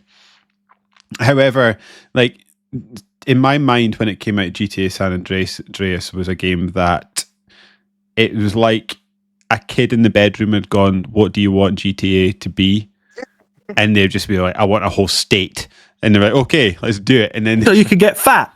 Also, you can have sex in the PC one. Yeah, you can go to the gym. You can like eat burgers and or you can go and eat salads. And they've got jetpacks and stuff in it. I was like, yeah, this is just like they've gone wild. They even had yeah. in-depth car modding. Customization? Yeah, Oh, wow. and this was at the time that Limp Bizkit was on Pimp My Ride.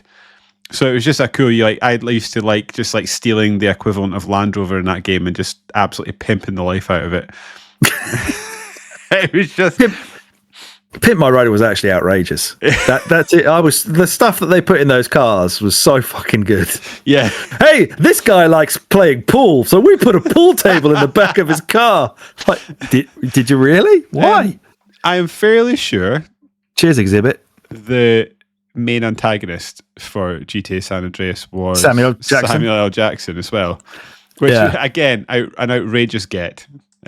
Yeah, I really want to play this, but I listened to the podcast that they did on Backpage, and it sounds really difficult. But so therefore, like, I'd need to play the definitive version of it. But is that still shit? It seems like they've fixed it. Okay, because that one apparently has like checkpoints in it and stuff. Yeah, I think that's probably the one to play now. They fixed it insofar as you can fix it. It's still based on the mobile ports. Oh yeah. But yeah, it seems to be. I think it's from what I understand. I've been watching someone play it while I work recently, and as far as it goes, I think that's the definitive edition. It's still got the odd stuff, like, you know, like I don't know if you can add and remove it, but like you realize when you're playing these old GTA games that things like the fogging was atmospheric, and to remove it just makes the game look really odd. Yeah. But this game was like the biggest thing in the world when it came out. Like, obviously, incredible. It was Absolutely incredible. It does just feel like obviously GTA 3 didn't come out of nowhere, but it sort of like blew the doors off the industry, and everyone took notice after it had come out. The hype wasn't there beforehand. And certainly not as much as it then would be after it came out. But it feels like Vice City, there wasn't as much hype for Vice City as there was for San Andreas, because San Andreas was less of a kind of reskinned original, and it was like it's like a real evolution of what GTA could actually be, and like how much they could fit a disgusting amount of stuff in a PS2 disc. Like, was this one disc? Maybe it must have been. I'll tell you, I've got it. Yeah. I can't get over how massive this game is and how much stuff is in it. As you said, you put it brilliantly. Like, it's almost like they just, took every kid's fucking list to Santa and went, yeah, we'll put all of that in a game.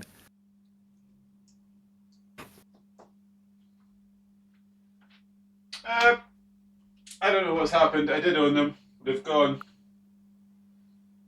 Oh, maybe I own them on Xbox. I can't really hear him, but I think he's saying he has it on the Xbox. Don't know who I'm talking to. Me in the future.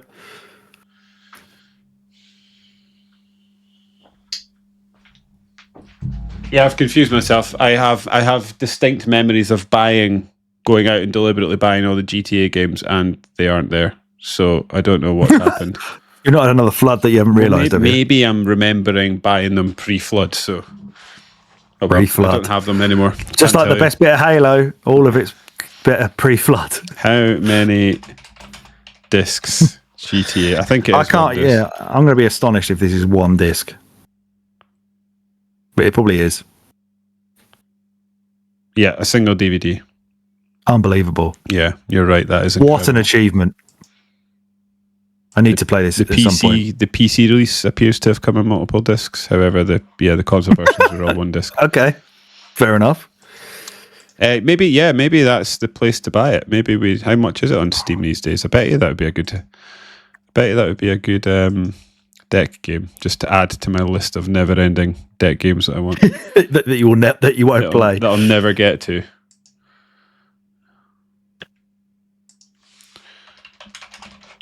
I feel like having access to it on the deck makes it the most likely that I would ever play it.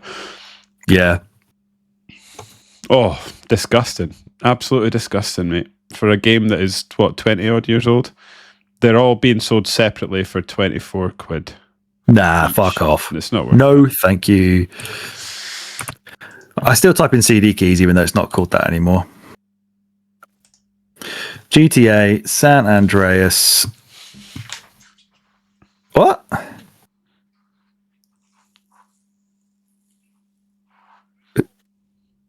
Notify me. Sold out. Okay. Yeah, That's Steam that. or nothing. So it's nothing. Steam or nothing. Alex, what's your sixth favourite game? My number 6 is God Hand. I know nothing about this game. Where's that in your list? No. This is blighted forever, I think, by the 3 that it got from IGN. Although, of course, that's probably made it more of a cult hit than it ever would have been had IGN not done that absolute heinous crime against it. So that controversy should not stop people playing what is easily the best beat 'em up of the 21st century, in my opinion. It's I've watched this on. Did they release one on 360? Yeah, I've seen this on 360. Well, unless they re-released it, I'm not sure. Sure, I've seen. Let's have a look. God Hand. Because it was just this, and that was they never let him do it. This was basically Shinji Mikami just being given free reign when he was at, I think it was at Clover, so when he set up Clover sort of as an offshoot of Capcom, given free reign to do whatever he wanted, and just like, yeah, fuck it, I'm going to do this beat 'em up where it's all like behind over the shoulder camera. It's kind of got tank controls in it, but you also get to create your own combos. Oh, and also there's like a big fat Elvis impersonator, and there's loads of midget Power Rangers, and it's really offensive. And there's like 2 gay guys as a boss fight, and they are like the most offensively gay characters you will ever see. It definitely has problematic elements about it, but if you can get past those, or see it just for the slightly misguided attempts at humor that they were back in the year 2000, it is. Although it's really hard and it takes a lot to kind of figure out the mechanics and how you want to best build your you can build combos in a way that will make this game a lot more accessible to you, but you have to kind of figure out what you want and need in your combos to make it work. But that element of it is so fun to just kind of have, like, to make these crazy things that will like sometimes give you health back or whatever. No, I'm thinking of a different game, but they will do like juggling moves, or they'll smash somebody into a wall or whatever. Like, you can just build this insanely powerful character with like near infinite levels of customization. And like I said, once you get past how hard it is at the beginning to kind of get used to, it's just so endlessly fun. It's kind of bare bones as well. It's like a lot of the levels are kind of barren. You're just sort of running until you find the next load of dudes to fight through loads of empty areas. But the fighting in it is so spot on. It's so brilliantly realized once you get the hang of it, that it's just like, I've not finished this game. It is too difficult, but I couldn't believe how much fun I was having with a game that somebody once said was a 3 out of 10. Somebody at the biggest website in the world for video game coverage said it was a 3 out of 10. Yeah, that's a bit wild. But it's it's one of like, it's kind of like the playful rockstar we were talking about. This is like Shinji Mikami post Resi, when he'd given up on that, saying he didn't want to do any more Resi. This is just him totally off the leash, just like wild, crazy, out of the box ideas, making this like absolutely unique game that you will never see the likes of ever again. It will never get remastered because it's so offensive. But it's just, yeah, for me, it's like one of those kind of iconic cult PS2 hits that you can't experience anything like that anywhere else. And I really, really love it. I really need to, I can't just go jumping back in to play it because it's too hard. I'll have to start at the beginning again, but there's nothing wrong with that. I'll have a great time again. So fucking good. Great choice. Obviously very, very expensive, but I got it when it wasn't massively expensive. What's your number 5? Max Payne. Hey! He's made it. We can sort of touch on this and move on, because we've covered this game and yes, all its subsequent ones. If you want to really hear what we think about it, go back and listen to the podcast. But yeah, Max Payne's a great game. I've become a massive fan of Remedy and what's his face that is sort of the creative head at Remedy over the years. Sam Lake, that's the one. The face of Max Payne at this version, of course. The face of Max Payne. And this is, I guess, where it all, for me at least, it all starts with him. That you can see a man that has got some creative ideas. He's obviously creatively talented. He just perhaps hasn't developed the chops to Hasn't done his writing classes yet. Hasn't done his writing classes yet. Hasn't practiced to sort of direct it in the right way. But there's something to this, and it's a lovely game. It does the slow motion stuff felt innovative and fresh and exciting at the time, and at the same time being sort of familiar because of the Matrix stuff that was going on around that era. So it's sort of, again, touching on Hollywood, but also doing it in a way that only video games can. I just think, and I also think the Max Payne story is a comic book version of a tragic tale. It's great. Graphic novel version, even. Exactly. It's just, it's like one of the most stylish games ever. Mm-hmm. What's the fucking... I'm so upset that I can't remember the fucking guy's name who does his voice. Because he's dead now, isn't he? James McCaffrey. Yeah. Oh, died in 2023, didn't he? Yeah, he did. So upsetting. Mm-hmm. So upsetting. That we'll never get another Max Payne voiced by him again, especially because they're remaking them, aren't they? They are. I love the comic strip, like the comic panels in this. As you said, I love the slow-mo stuff. I just love how like edgy and violent and dark this game is. It's just, it's fucking awesome. Yeah, also, like, I guess, like, it's even sort of, you're right, like, edgy and dark. It's little tiny things. Like, I think a lot of games I had experienced up to this point was, you've got injured, wrap a bandage on it and you're all better now. Whereas this one just sort of, you're never getting better. You're just developing a drug habit. Yeah, it's popping painkillers. Yeah, it's so good. Crashing through doors, sideways. It's awesome. So much fun. To an empty room and feeling like an absolute twat because you've just made a guy dive onto his coccyx in an empty room. And of course, like the Remedy under the hood, kind of like in the corner without you realizing additions that they do in these games, all the Norse mythology, that it's like hiding under the hood if you really want to take a good look into it. Like, brilliant. The TV shows, all of that shit. And then the retro cult classic, sort of making winks and nods that it's a book written by Alan Wake. It just makes the whole thing even more entertaining for me. Yeah, really does. What's that? Your number? What's my number 5? 5. My number 5. Well, it's funny actually. Your number 5 I mentioned earlier it was the PC is where you play it sort of thing.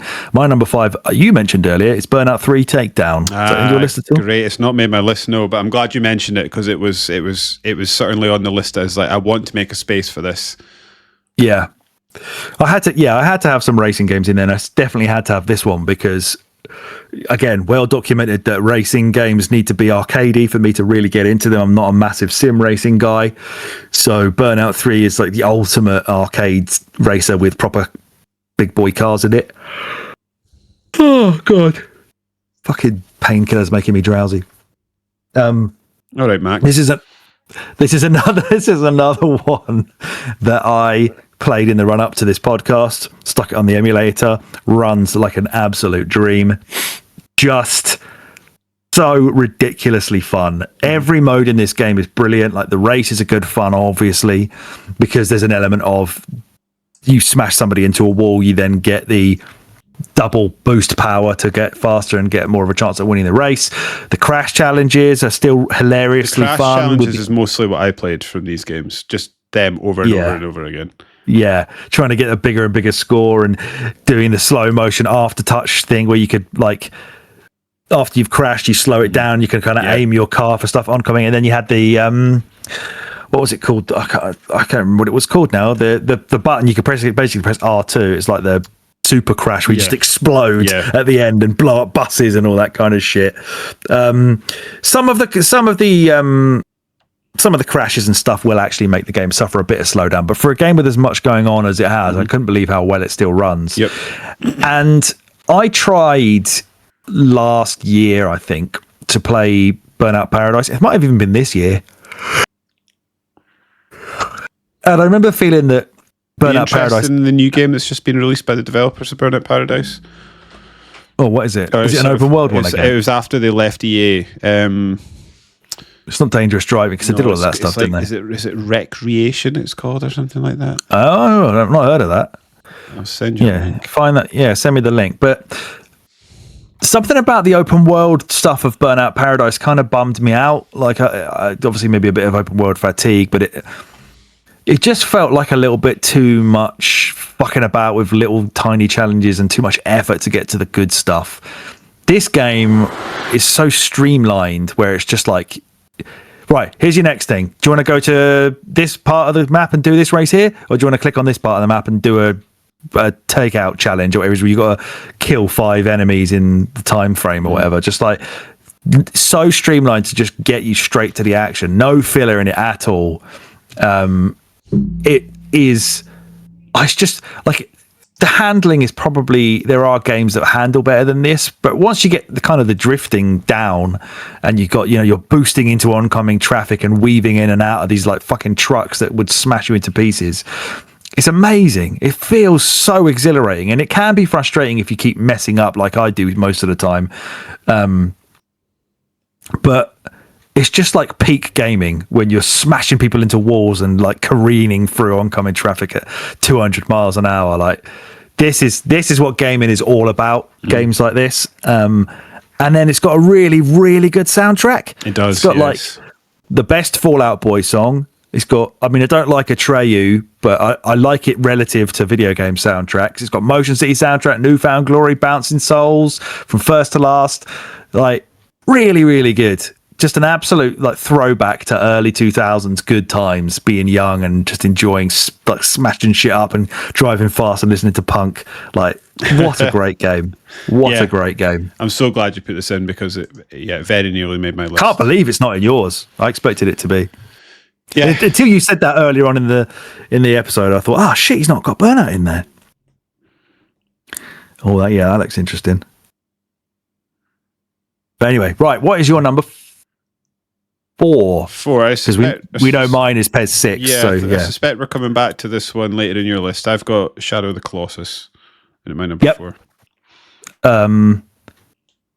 Yes, it's my number 3. So let's do PES Pro Evo, and then we can move on to that. Yep.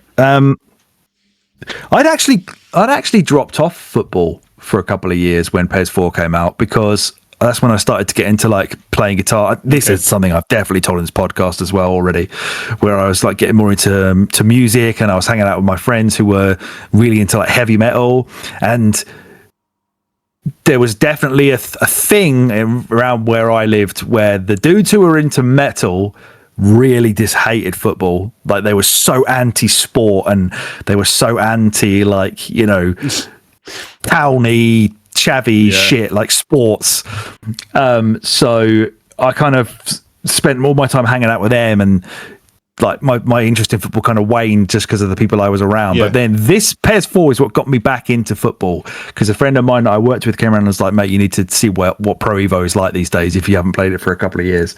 And 4 is like this incredibly fast arcadey, like probably the most arcadey Pro Evo that there is, because Pro Evo, there's an amazing video. Now, this is like, I think it's like 2 hours almost, so I will send it to you, but give yourself a lot of time. Yeah. Or just stop caring after like the end of the PS2 anyway. But this, around this time, I think, we'll be talking about this next episode actually, because there's ISS Pro Evolution, International Superstar Soccer, and so they kind of split. Konami had 2 development teams. They had one in Tokyo and one in Osaka, and the one in Osaka was making the ISS games that will feel very much like the N64 ISS 64, whereas the Tokyo team were making the Pro Evo ones, which was definitely designed to be more focused on like simulating football and having to make you think more about it, because back in that period FIFA was incredibly like scripted arcadey bullshit. So scripted, you wait till you play FIFA 2001 for the next one. It just doesn't feel like football. It feels really weird. Whereas even on the PS1, ISS Pro Evolution just feels like a proper football game. And 4 was like this. The best thing about 4 is you can basically dribble around everybody and smash it in the top corner. And then they kind of massively hit the rewind button on that with 5, where they made 5 really, really slow and methodical and really difficult to score and break teams down. And 6 was them kind of like realizing that was a bit too much and kind of bringing elements of 4 back into it to make like this perfect culmination of everything that they'd honed from the PS1 to now, which is why I picked 6, because 6 is like the most kind of currently revered one as well. Like there's still the massive modding scene in it. There's a way to get Pro Evo 6 on your PC with like 25, 26 teams in it now. Like people are still modding that game and putting kits and players in there and stuff. But I played like after I got back into 4, like I was fully back into football. I like was in love with football games again, and like PS4 to 6 is the greatest era of football games. Like there've been amazing ones since then, like the FIFAs in the 2010s and stuff. But for me, this is like purest, most fun. Still a teenager, still have my mates coming around all the time to play it. Like, yeah, PS4 and PS6 are just goats of the like I say, of the golden era of football games. Certainly Pro Evo games. Yeah, I really don't have anything else to add to that. You've covered it way better than I could have. For me, and this isn't a fair description, but in my mind, this era of Pro Evolution Soccer is where they were really hitting their stride. This was sort of them at their peak of their powers, again, to repeat that. But also, it felt like to me they were sitting down in their meetings and it's like, how can we make the most fun game we possibly can? Whereas to me, like FIFA during this era was, how do we make the game look like a TV, like it does on TV? Yeah. And that was ironically not making the football feel realistic in any way. Realistic in any way, shape, or form. But yeah, there was the football games are, if you're sort of a bit younger than we are, and you've come up through the 360 era, latter stage 360 era, and into the more modern era, like you maybe don't appreciate that how, like during the PS1 and PS2 era, how competitive the football and gaming landscape actually was. If you didn't like FIFA, you had many choices, and you didn't just have to stick with Pro Evo or FIFA. You had options of different types of games, and they even done different types of football games, like Red Card and things would come along, which would just be a football game that was a spin on football. It was just like, well, there's so many.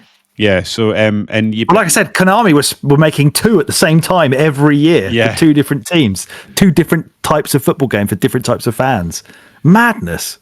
And the Japanese ones were like, the winning 11 was like a definitive one of each Pro Evo. So like 6 months later, they'd redo the game again. They're doing like 3 a year.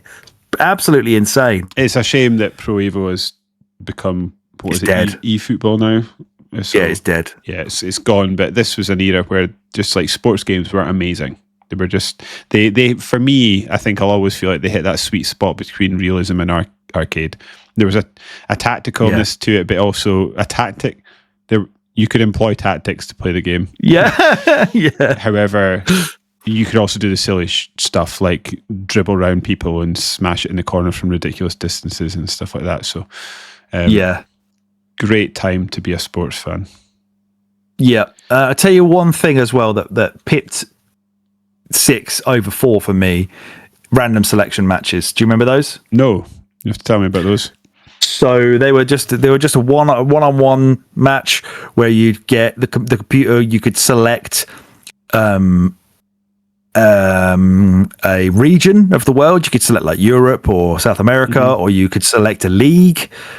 And it would just pick. So I was doing some matches yesterday, and you can just pick the Premier League, and it will just pit 2 random. It will just take completely random players. There was they must have copied it. They must have. They must. Yeah, and it's so funny. It was so good to just have like these teams of complete like randoms mixed together. It's like it's a genius little idea for them to do it. Players. Yeah, so it would pick random players from the Premier League and then just put them all in one team. Oh, no, I don't remember that at all. So I remember I had one where I had like Didier Drogba and Mido up front and all this kind of stuff when I had like Phil Neville and so good. Such a cool little touch. And you can like you can make it re-randomize the team over and over and over again. You can decide like I say, you can either do it like I want players from Europe, or you can do ones like I want players from Serie A, or I want players from the Premier League. Such a cool idea, like so much fun just to have a quick blast of that randomly and trying to figure out how to fit these randoms into a team, because it doesn't even care that you've got 8 defensive midfielders and no wingers and 1 striker. It doesn't give a shit. It's just like, here you go, it's some random stuff. It's really fun. Really enjoyed my time mucking about with that.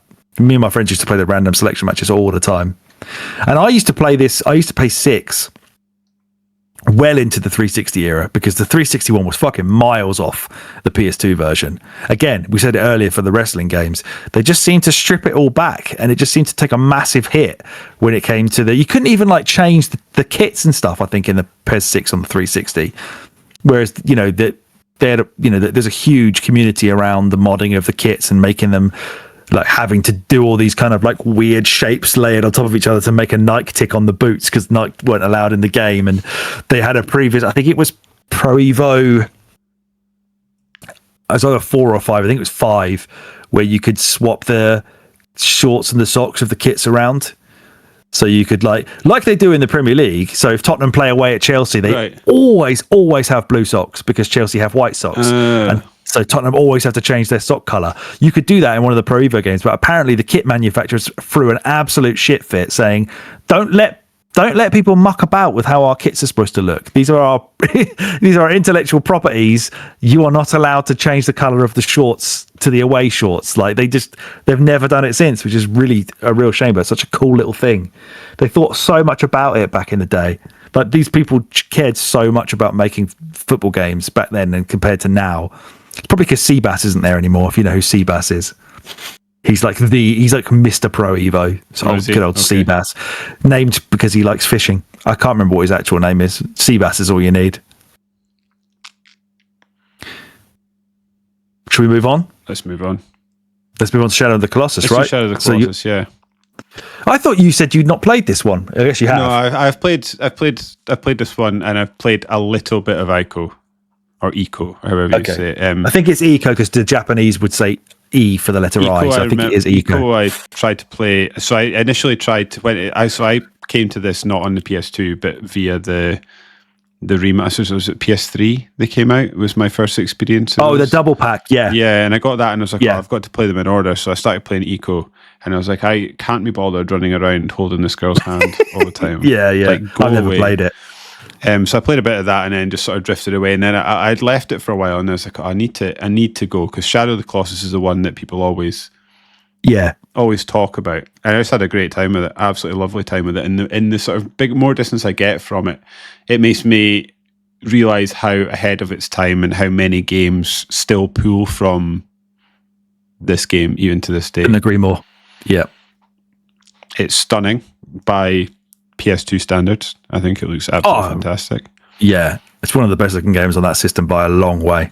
And it sort of kickstarted, to me, it's the first one I experienced where it's essentially a boss rush game, isn't it? Right? You sort of move around, pick nothing in between them other than just finding them. Yeah. And then when you do find the boss, you've got to sit and work out how to attack the boss. I feel like a lot of video games at this point, especially Nintendo games, which have been what I would have been exposed to up to this point, very much telegraph how you're supposed to fight these things. Whereas I think maybe I'm being naive, and it was just because it felt new at the time. But I felt like working out how to fight these bosses was a task in itself. And they're so varied. Each one is completely different from the last one. Do you have a favourite? I do quite like the one that flies around. Yes. That's obviously good fun because it's just so exhilarating being up there. Cassie was like wetting herself watching me do, I think it's one of the ones near the end where you've got a big lad who you have to make him like hit the floor so that the floor kind of like goes up at an angle, and then you can jump up to a high level, and you've got to make him smash a bridge. So you got to run out of the way as he smashes a bridge and then jump on his head.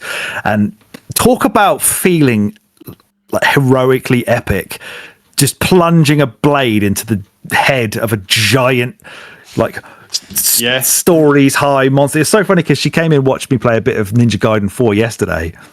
And there was like, one of the challenges was like kill the giant whatever, and I went, oh, these are massive, and she went, nah, they're not that big. And I was like, well, they're big compared to my guy. She was like, yeah, but that game you played the other day, they were as big as a building. And she kept doing, like, she puts her hands up, like, they were as big as this. So you are right, Cassie. The Shadow of the Colossus monsters were a lot bigger than this. I remember when I first played this, I basically stopped playing because of the one underwater, because it freaks me out in games to not be able to have control of underwater and be attacked in there. That one's actually not too bad in the end. I like the one that you can go on his head and control him. But he's got like weird teeth on his head, and you hit them and it makes like a ding noise, and he turns and walks around. Have you played the PS4 version of this? No. Because make it a mission to do that next year. Worth getting back to. I've as we've already said on the last episode, I don't know if we mentioned it on this one. I'm currently off work because I've got sciatica and I can't fucking move. I played Shadow of the Colossus, the remaster, in basically a day. Oh, so good! What a way to play. What a phenomenal game. What a hauntingly beautiful experience this game is. Like, it's so sad. Just like, you are the bad guy in this game. The end of the game shows that you are actually the bad guy, and you are murdering these just dudes minding their own business, just being massive somewhere, and you come along and you shove a blade right in their arsehole or wherever the thing is. And I love that you have to put the little sword up, as you said, to like, because there's some of them, like the one, some of them will have more than one weak spot, and you'll be on the back of them trying desperately to get some footing to put that sword in the air and show you where the next weak spot is before it, has a little shuffle or twats you off with the back of its hand. What's your favorite? I was Colossi. I mean, I've no idea what it's called, but the one, just because for me it feels so different to everything else, is the one where you've got to fight this little like termite thing that runs around the side of a building as you're trying to fight it. So you go over the top, and there's like this big round circle, and you look over the top, and he's like at the bottom. You've got to get his attention. Oh yeah. That is great. And he climbs up the wall, and you've got to like shoot his legs to knock him back down. Yeah, shoot his. Yeah. I just thought that was, because again, it's like so different. I in terms of design, there's a guy you've got to climb up. You've got to like shoot a bow at him to get his attention. Then he like leans over as you're hiding behind a rock. Yeah, you can run out and grab and climb up his beard. Yeah, he's great. Yeah. Oh, another one Cassie found hilarious was this one. It's one that's like quite small, and it's kind of like a mix between like a dog and sort of a bull, and you've got to basically keep climbing towers to try and entice it to knock the tower over by ramming it with its head. She found it so funny. I said to her, like, if this gets scary, I'll turn it off. Like, I don't want you to have nightmares. And she was fine. She was like absolutely cracking up because this thing was like chasing me, and I was running away, climbing up buildings, and quick run! And it's knocking the buildings over, and I'm trying to jump off a falling tower. As you said, every single one of these monsters is so unique, and it's so endlessly engaging. For each one of them is amazing, and even getting to them through, like I said, through the barren bits where you're just on your horse, and there's like not even any music or anything. It's just really solemn, quiet. Yeah, there might be a nice waterfall over there, or you're through the desert and stuff. I would like to go back and play it today because I feel like I would appreciate that more than you're going to have such a brilliant time on that remaster. It's phenomenal. Like, I know I've put it number 3, but I don't think this is necessarily just one of the best PS2 games. I think this might be one of the greatest video games ever made. Does it make you? I really appreciated it. The follow-up to that, and does this make you want to play that? No. No. Because apparently, no. Because I have enough problems getting my own dog to do what I tell her to. And I've heard that game is very accurate in making this thing not do what you tell it to. So I just don't think I could handle that. It'd just do my head in. Would like it's a shame. Poke at it. I've already Googled to see if the dog dies, and it doesn't. So I can play it. Yeah, it's The Last Guardian, isn't it? That's what it's called. That's the one. I couldn't quite remember. Yeah, but yeah, it's funny, like thinking back, and it's like I'm stating the obvious here, but for me, it was sort of a small revelation in playing this game. It came when I played this. I had already sort of encountered the previous to the reboot God of War games, and I'm just like, these are direct. The size and scale of these enemies are direct pulls from Shadow of the Colossus in my mind, in terms of like a 3 sense of scale on the PS3, definitely. Yeah. And I even see it in the Zelda games, the more recent ones. There's one. Yeah, that Castlevania Lords of Shadow. That had colossal enemies climbing up. Yeah, I think one of the last Bayonetta does things it as well. Yeah, okay. Because that Castlevania was another one. The last thing I did in that, or one of the last things I did, was like fight a big snow monster, which again is just exactly like a Colossus. Yep. So you could never do another one of these, though, can they? There's a reason that they've done. I think I've owned this in every guise it's ever existed. I had the PS2 one, and then I bought it on the PS3, and then I bought it on the PS4. I just don't think you can do this again because you're just going to be rehashing the concept of where's the weak spot. Is Team Ico I think still so. a thing? I thought they were, but it's just like the concept of this and the execution of it. I just think is so perfect. I don't know how, other than what they did with Bluepoint making the PS4 version. I don't know how else you make it any better. It's just so. It's just so perfect. I don't know what else to say. The way they did it is exactly how it should have been done. They are apparently still a thing. Yeah, I thought they had something else coming up. Game since 2016. Yeah, I thought they had something else in there that they'd revealed recently. Matey boy, because he takes so long to make his games. I mean, Last Guardian was a joke. It was like 10 years or something. Yeah. Well, it's becoming less and less of a joke the longer GTA 6 takes at this point. It's wild. Ico came, I can't believe this. Does this just get bankrolled by Sony? Because I don't understand how this is still in business. Like, I think so. Ico came out in 2001. Then Shadow of the Colossus came out in 2005. Well, that's not too bad. 4 years, no. Then The Last Guardian came out in 2016. It's just and inefficient. We've not had a game since. What have they not? Yeah, I swear they've announced something that they're working on.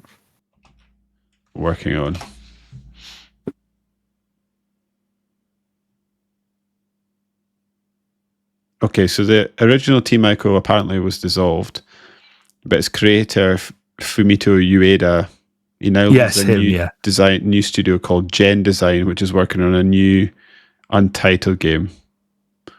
The first trailer for this game was revealed in 2024 and is being published by Epic.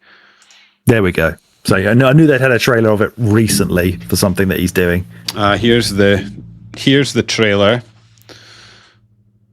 And is it just it looks like an Iron Giant type thing. So big old. He likes massive lads. Friend. Yeah, he does like massive lads.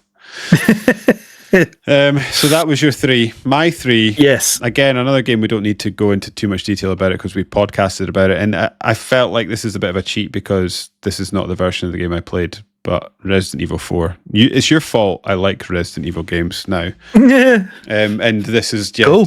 I'll take it. Quickly become one of my favorite games. A couple in the Resident Evil series, and this is one of the best ones.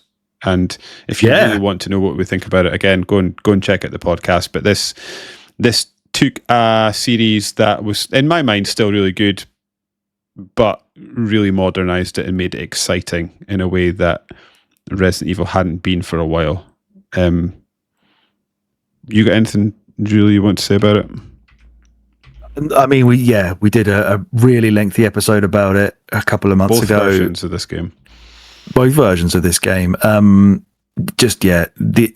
action games, especially shooters, like third-person shooters and stuff, have never been the same since this game came out. It initially looked like it could have been too much of a departure, but it ended up just kind of revolutionizing horror games and is better than the remake for me. The PS2 version has some neat extras. It's obviously not the best version of it, but I think it has some, I can't remember what else it has in it, but it has got some new stuff. I think it's like extra modes or something in it. I can't remember now. But the PS2 version, I do have that.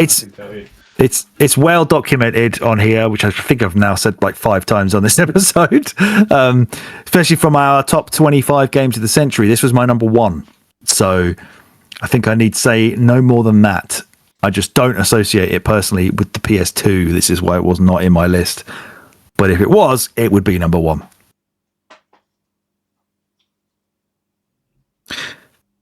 I have a feeling that you and I are going to maybe have the same number 2 and number 1. But I don't know. There's every chance. I'm wondering if you've forgotten stuff again, like you did the Century one. There is every chance we can go. We can do a quick honourable mentions one. Try to see. Yeah. It doesn't tell me what's different from the other versions. It just tells me all the new stuff, but it doesn't say if it's new because it's new to. Oh, okay, here we go. So it's got new story. So play 5 action-packed scenarios exclusive to the PlayStation 2 as Ada, the Assassin Shadow. Oh, that's right. So yeah, that must have been separate ways. Yeah, and then was first in the PS2 one. Is that right? Apparently.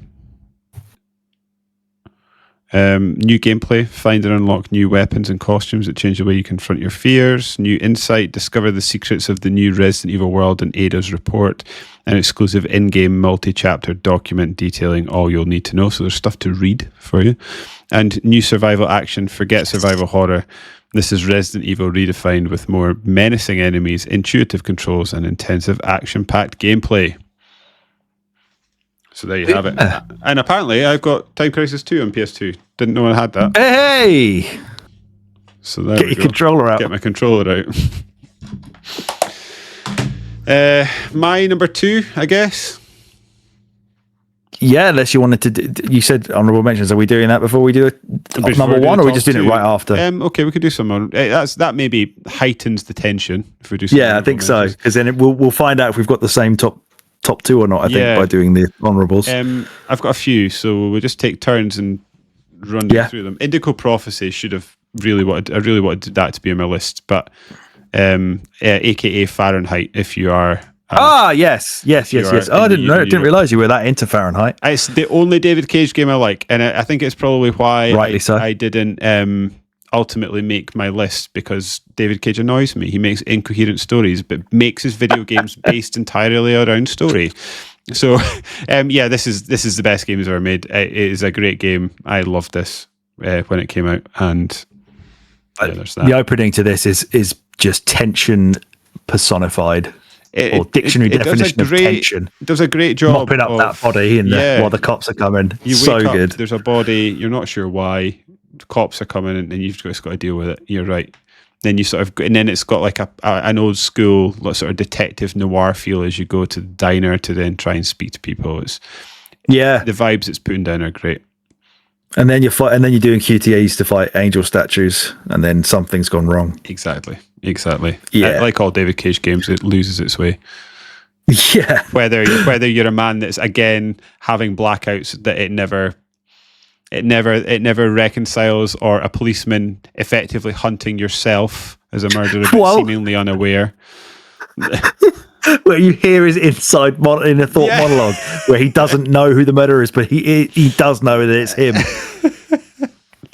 Oh, dude. Unbelievably terrible. Jason! I have The Punisher. Oh, okay. I don't know much about that. Clunky, game, but badass as hell game. It's a third-person shooter. Okay. Just a ridiculously violent one. From what I remember, it doesn't control too terribly. It's just, it might feel a bit old. I haven't played this for this pod. I wanted to, but I didn't get time. But the coolest thing it had about it is a interrogation system where you would interrogate thugs to tell you what you want to know by doing all manner of violent things to them while kind of pushing them very, very close to death, putting their head in a vice, or holding them over an open fire and stuff. Just like, there's way worse stuff that I can't quite remember, but I remember just finding it hilariously funny. I'm pretty sure in either our version or all versions, they made all those scenes black and white, which is really annoying because we can handle it. We're big boys. Just about. Yeah, it's an 18 rated game. Just leave the crimson in, lads. But I reckon that's probably going to hold up okay. That's definitely worth a play for a good laugh. It's like a ridiculously violent shooter. Great. Good fun. I'll mop up a couple here. I've got Midnight Club, Gran Turismo 3. I put A-Spec because that was the version I played, which is essentially a long demo of Gran Turismo 3. Yeah. And also, I had Burnout in here as well. But for me, like there's a game that is people. What's that game that's absolutely beloved by people? It's Burnout Paradise. For me, Burnout 3 Takedown or Burnout Paradise is the love child of Takedown and plus Midnight Club, and that's kind of is Midnight Club an open world game then? Is it? Yes, you just drive around taking on races basically. Oh, okay. Yeah, I got that for. I think I got that for Christmas, like last year. Cool game. My brother-in-law bought me the Xbox version of Midnight Club 3 Dub Edition. There's another Rockstar thing. Excellent. I forgot they did that. Have you anything else you want to call out? Because I've still got a few that I can just run Time through. Splitters 3. That I've got Time Splitters 1 and 2 here. I'd never made a selection, but yeah, those games are great. Yeah, Time Splitters 2 is really good. It just has a very weird thing where I'm pretty sure if you aim down sights, you stand still, which is bollocks. Yeah, the third one did not have that. I haven't gone back to this one, but had dual analog sticks established themselves by this point, or does it handle strangely? The third one handles like far better than the second one. I did them the wrong way around. I played 3 first, and then after playing that and going to 2, I was like, oh, they hadn't done any of that stuff yet. Yeah. I also think that 3 gave so much more character to the main dude, whose name is escaping me at this point now. But like, because he gets into so many time loops in that game and has to start talking to his past and future self and stuff. They really kind of leaned into that and made it quite a funny game. And all the situations that you find him in through all the different like time eras, like really inventive and really clever, like the haunted house one where you're doing like zombie shooting and stuff. We are going to be playing Time Splitters 1, well, at least a few minutes of it for our next episode. Yes. So I've never played the first one. I reckon that's going to feel very old compared to 2 and 3. I suspect so. But 3, I think, is the best one. But we'd be remiss not to mention the Time Splitters games on the PlayStation, because they're some of the best FPSs around at the time. Tiger Woods 2004 is the best golf game ever made. Yes, it is. Certainly is. Honorable mention. Yes, it deserves to be. Quickly call out the SSX games. They were great. That's another one we're playing for the next one. I grew up in Cool Borders as a kid on PS1. You did. SSX was the sort of natural evolution of that, and they were great. 1080 for me. Yeah.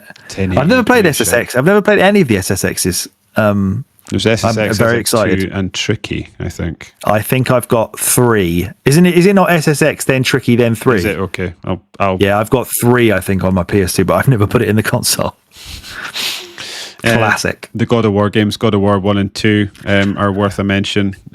Yeah, they just missed out to Prince of Persia for me. If I wanted to have like a sort of third-person action game with climbing in it, I felt like Prince of Persia maybe pushed the envelope slightly more, felt a bit more cutting edge. God of War felt big budget. Prince of Persia felt like revolutionary. For me, this just stained isn't the right word, but it's just sort of slightly coloured with the reboot. Sex minigame. Yeah. Oh right, yeah.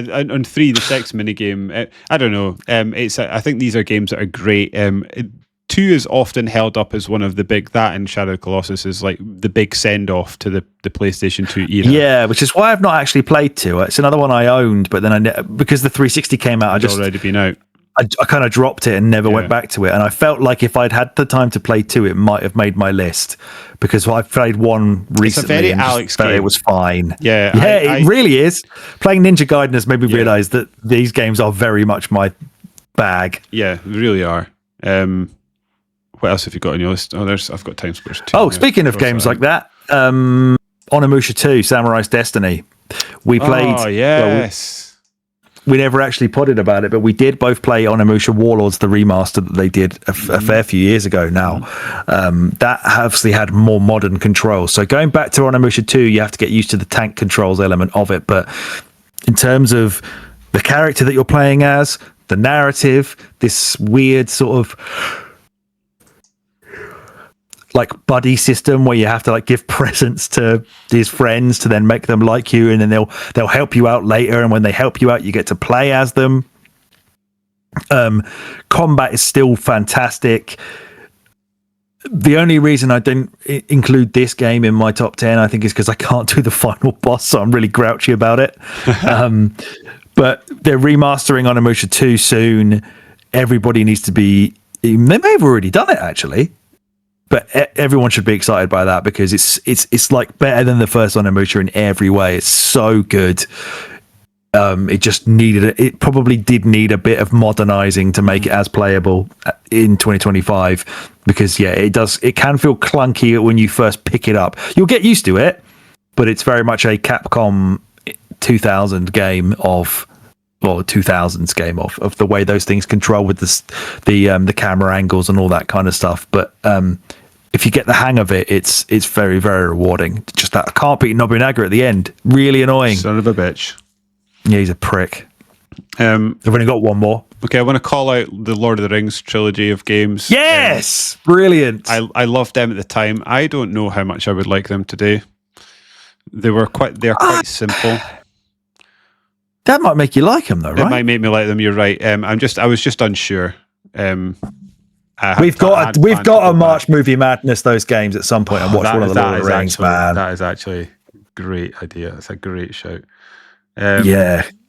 Amplitude I played recently, and that game is absolutely brilliant. It is young David music. The game, it is just fantastic. Quake 3 was an arena shooter that I had a great time with. Didn't make the list because it's just really simple, but it's quite fun. It's designed as a multiplayer game, but I played it on PS2 against bots and just ran around shooting things. And the other one I wanted to mention was Hitman 2 because it was the first foray of the Hitman series onto console. I think Hitman 1 is a PC only game. And obviously it sprouted the massive Silent Assassin, right? Yes. It has sprouted the series that we have today, which is utterly fantastic. You going to tell me what I've missed? Something I lament being good at up to this, still to this day. Hitman 2 is the first one I ever had as well. I think I've still got my GameCube copy. Oh, excellent. The only one I've got left is Metal Gear Solid 2 because I was sticking to one per franchise. Oh, yes, okay. That is on my list. Right. So we don't have the same number 2 and number 1. I wonder if we have the same number 2 though. What is your number 2? It is a 2. Yes, then we do, I think. Silent Hill 2. He's not forgotten it this time, everybody. He's remembered. Again, what more can we say, But it is absolutely rammed full of imagery, messaging, I was going to say there's nothing subliminal about it. Imagery, messaging. Yeah, there is. Yeah, you think? Well, not subliminal, no. Maybe sort of more of a subconscious style, isn't it? Yeah. Subtle messaging, I guess. Yes. Subtle messaging for a coded. That has nothing subtle about it, really. Yeah. It's, I don't know, it's a series that, again, because of you in playing it for these podcasts, I've sort of fallen in love with, and this is the best one that we've played so far. Awesome game. Listen to the podcast. Yeah, I think this has probably the best story and atmosphere in any horror game ever. I think you're right. Yeah, I think so. They're not necessarily always great at stories. I think this one definitely is. As I said, whenever it was we last spoke about, it's probably Silent Hill F. I still don't know. I don't know if anything is real in this game, whether he's really fighting any monsters or whether they're all just manifestation. Oh no, because this one it says Silent Hill can manifest your subconscious into reality, doesn't it? So I guess he is fighting them in this one. But yeah, it's got the interconnected map. A question about reality, though. I mean, like, what's reality for someone? One person might not be a reality. For someone else. Mean, yeah, because the girl whose name I can't remember, the one who sees fire. Yeah, James only sees the fire at the end. Mm-hmm. Yeah, so she's like, you can see it as well now. World, yeah, yeah, and then obviously the dude who eats all the pizza. You've been eating pizza. He kills people because they're making fun of him or talking to him or whatever, but no one else can see him. I mean, the easy version to explain, I guess, a reality discussion is someone with a terminal illness, right? Their reality is that the world is ending, whereas someone that doesn't have that, it's not time for their world to end yet. Very good point. Yeah. And quite appropriate for the game as well, yes. Because that is linked to one of the best twists, I think, in games as well. Yeah, one of my favourite things we do on these podcasts is when we play games like this and we just sit and like needle the different strands of narrative that these games are pulling at, and there was so much to tug at with Silent Hill 2 that we just don't have time to go through it again. So please go and listen to that podcast. It's one of the favourite ones we've done. Yeah, As definitely. is the other Silent Hill game, Silent Hill F, that we did. That was a great podcast. Yeah, loved that. Yeah. Can't wait to do some more. Mm-hmm. I suspect we are sharing a series here for 1 and 2. Yes. So I have them both in front of me that have them on PS2. Yeah, so and I want to make it very clear that I am talking about the subsistence version of Metal Gear Solid 3 when I talk about it, because I think Snake Eater's original Metal Gear camera just would be not subsistence. We're talking about Metal Gear Solid 2 and 3. Yeah, so you've gone for 2, which I think we agreed probably has the better narrative in it, and better kind of like sort of double meaning, extra layered messaging behind it that is astonishingly profound.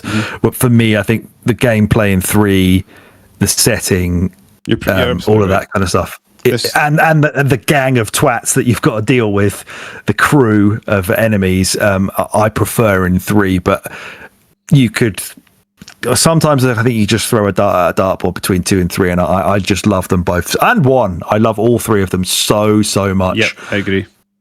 They would both be in the top 10 if I was getting multiple games from a series in there, but to avoid it, which I haven't, because we're talking about both of them anyway. But for me, I think I like the story better. It feels like a 90s action movie, whereas 3 feels like a Bond movie to me. Just that sort of just speaks to me. This was very much the epitome of the stuff we were speaking about at the beginning, in that this is the list that I've made is an amalgamation of games that I think are good today, mixed in with games that just meant a lot to me at the time. And I never played Metal Gear Solid 3 until we played it for this podcast, whereas Metal Gear Solid 2 was a known quantity to me, and it sort of wrapped up in childhood nostalgia with it just being a truly excellent game. Yeah, that's absolutely fair. And I wouldn't argue about either of. If like, for example, you like 3 better, I wouldn't disagree with you. I just think they're both amazing games in different ways, and it's just which one you want. 3 feels very much more Kojima off the leash than 2. I think the boss fights are probably better in 3. Definitely things like the end and all that kind of stuff. They're just the end is it's phenomenal, an epic boss fight of all time, especially because you can mess with it in so many different ways. Yeah, it almost feels. I mean, 2 is like, you can still look at 2 and how cinematic it is and how well directed it is and the messaging behind it. It obviously feels like basically like nothing else at that time. It feels like Die Hard to me, but in a serious, in a sort of, and you're essentially you're in enemy territory in an isolated area that you can't escape from, running around, basically causing trouble to the enemies. When you're not slipping on bird shit. Yeah, exactly. But 3, and we talked about this in our podcast about it, like the stuff that they did, even just around like the geometry of and the geography of the surroundings, and how like they were dealing with hills and valleys and trees and stuff. This just doesn't feel like it should have been possible on a PS2. It just feels so next generation and so above whatever anyone else was doing at that time, and so many levels. They are masterpieces, these games. And I'm so glad we appreciate them now for what they are, having gone back to them and talked about them on this podcast and I'm trying to think, and I may just be forgetting, of the sort of 3 original Metal Gear Solid games. Metal Gear Solid 3 is the only game that's got a bit that I truly hate.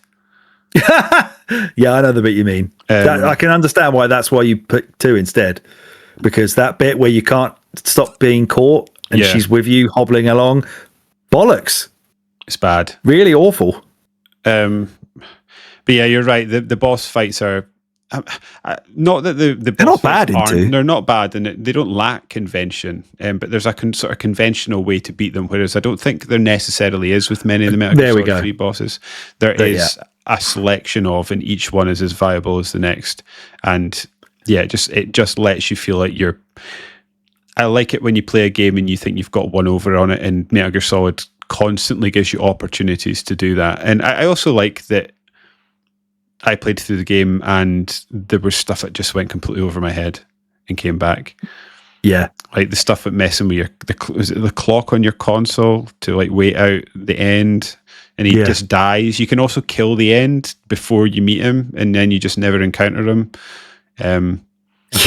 Yeah. If you snipe him quickly enough when he's in his wheelchair outside that bit, or you can not kill anyone, and then you have a really easy bit with that.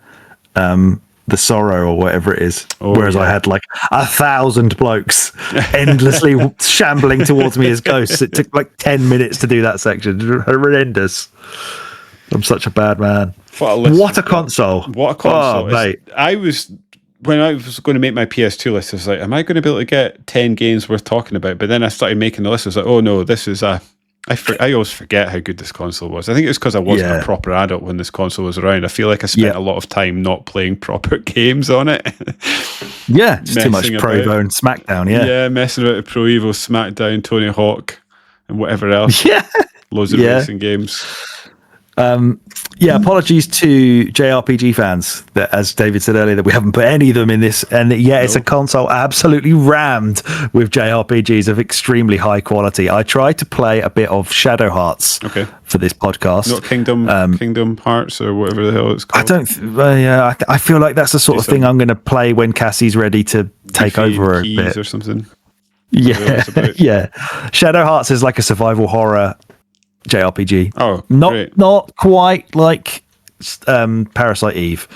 It's more of a traditional JRPG, just with a horror theme. But apparently, Shadow Hearts Covenant, the second one, is the better in like every way. But you kind of need to have played the first one. So I was playing it on my Retroid Pocket. But I thought I want to get a JRPG in here to do this justice, but I can't pick one because I've not played hardly any of them.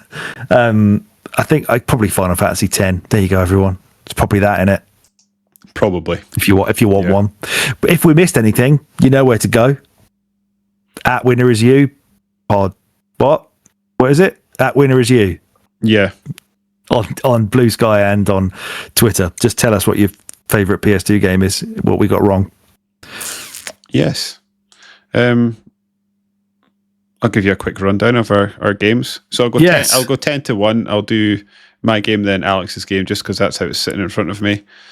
So our number 10 games was Medal of Honor Frontline. Alex's was Time Crisis 2. My number 9 game was Tony Hawk's Underground. Alex's was Outrun. My number 8 was Bully. Alex's was WWE SmackDown Here Comes the Pain. My number 7 was Pro Evolution Soccer 4. Alex's was Prince of Persia Sands of Time. My number 6 was GTA San Andreas. Alex's was God Hand. My number 5 was Max Payne. Alex's was Burnout 3 Takedown. My number 4 was Shadow of the Colossus. Alex's was Pro Evolution Soccer 6. My number 3 was Resident Evil 4. Alex's was Shadow of the Colossus. My number 2 was Silent Hill 2, as was Alex's. My number 1 was Metal Gear Solid 2, and Alex's was Metal Gear Solid 3. And that's it. We've done it, Alex. That is it. We have definitively ranked the PlayStation 2. But we're not done. We're not done. We're not done with the PS2, boys. Do you want to tell people what we're doing next? Yes. Next episode, we are celebrating the PAL launch on the 24th of November, which is hopefully when we'll get the podcast out for you, by ranking the launch titles that we got on the PS2 in Europe on the 24th of November 2000. For its 25th anniversary. We are not ranking one of them because it's a JRPG and there's only so many hours in the day and there's a lot of other games to play. What we are going to be ranking is, in alphabetical order, Aqua Aqua, or Wetrix 2 in some areas. A game, spoiler alert, I can't even do the tutorial for it. It's in the spreadsheet, so it is in there. Yeah, they're all listed. Dynasty Warriors 2, which I haven't started yet, but I'm a big Dynasty Warriors fan. I've never played the earlier ones. I've never played anything earlier than Dynasty Warriors 4, so I'm very interested to see if that holds up. I've only played a Dynasty Warriors game on Dreamcast, and I think that's it.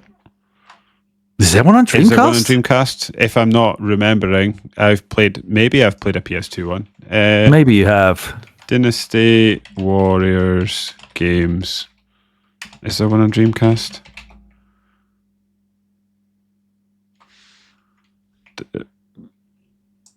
It might be. Maybe the first one. Well, a Reddit post pops up and it doesn't list of Dreamcast games. Okay, we're not going to go into this because this list that it's given me is not a list. Oh, it's a list of Dreamcast games, not. Let's go to D. A, B, C. There has not been a Dynasty Warriors game released on the Sega Dreamcast. Who knows what I played then? I've played a Dynasty Warriors game. No idea what console it was on. I've been playing Origins this year as well, which is a phenomenal version of that series. It's one of the best they've ever done. Excellent. So that's the series still going strong and in the ascendancy once again. So yeah, we're doing that one. We are doing Fantavision, a game that unfortunately has started to, after on about the third level, glitch the hell out on my emulator. The backgrounds have just gone all over the place. So I need to figure that one out because I was enjoying my time with that one. FIFA 2001, International Superstar Soccer, Gradius 3 and 4. Terrible. They are terrible. NHL 2001. I haven't started that, but that could be good. Ready to Rumble Boxing Round 2. Ridge Racer 5. Silent Scope, which you've already had a bit of a spoiler for, but that's a great laugh. Smuggler's Run, which I think is some kind of action racer. That's a racing SSX. game, right? Yeah, I think I've played that. The original SSX. Tekken Tag Tournament. Absolute banger. Time Splitters 1 and Wild Racing. Yeehaw! Excellent. We're going to put them in a bloody tier list for you lads. Just to preempt that, some of these games may only been played for about 5 minutes before the episode, but who cares? It'll be fun and interesting to hear me shout about Aqua and its tutorial that I can't even do. Oh, that's funny. I need to get. Honestly, if you could do the tutorial, mate, I'd be very impressed. I don't get it. I keep spilling the water, even though I'm pretty sure I'm doing what it's telling me to do. Can't even do part 1. I think that's a multi-part tutorial. I can't even do the very first basic part of it. What a game. You'll see. Oh my god. What a way to have a good time. Enjoy that next though. Can't wait for that. It's going to be a good laugh, that one. And on that note, we've reached the end of another episode. If you liked what you heard, and even if you didn't, why not give our numbers a bump by subscribing to us on your podcast feed of choice? Or if you prefer to consume our podcast in a visual format, head on over to YouTube and search for our Winners U podcast so you can subscribe to our YouTube channel. If the podcast isn't enough for you, best place to get us these days over in Blue Sky at Thrillix for Alex, at Super Smiley for me, and at Winners U Pod for us. If you're one of the youngins, we've also got TikTok, so head on over there and just search for Winners U Pod. Alex, any housekeeping? No. I've made a start on Cyberpunk 2077. I saw. I started streaming it, and then the initial sort of hour of that game is just filled with dick, tits, and ass.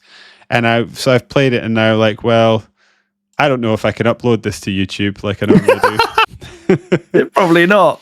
So you might not get the first hour of that because it's just full of nudity. Yeah. Well, see, I was going to make a start on it, but then it had a 38 gig update, so you know what it's like around here. So that was put off till the next day. From what I have played, though, 2 things I will say. One, I am very much in the mood for this and picking up what it's putting down. It seems incredible from what I've played so far. Obviously, I'm playing it post all problems being solved. And post most recent 38 gig update as well, whatever that was. 2, I am now that I'm playing my PlayStation 5 more, I am becoming increasingly aware that I don't have much patience for the controller's weird gimmicky trigger pulls. So every time they do that, do they? Yeah, so whenever you're driving, it's like dragging your controller trigger through treacle, and I'm just like, I hate this. I'm going to see if I can turn it off. Yeah, you must be able to turn that off. I'd have thought. I think you can. It's like the HD Rumble on my Switch, and Switch 2. I always turn that off because I'm going to be playing my Switch 2 or my Switch in bed next to my wife, who's probably asleep. I don't want it doing that next to her. Yeah, Just turn it off. I don't need that for Balatro. What are you doing? That seems to be working all right on iOS 26 now, everybody. PSA. Good. So I've been back on that, trying to get anywhere near David's incredible high score, but that will never, ever happen. That was outrageous. What was it you got for one hand? It was 1 billion, wasn't it? Over 1 billion, yeah. Mental. And that's what you're saying on that bombshell. And on that bombshell. I've been David, he has been Alex, and we have been A Winner Is You, and I'm out. Keep gaming.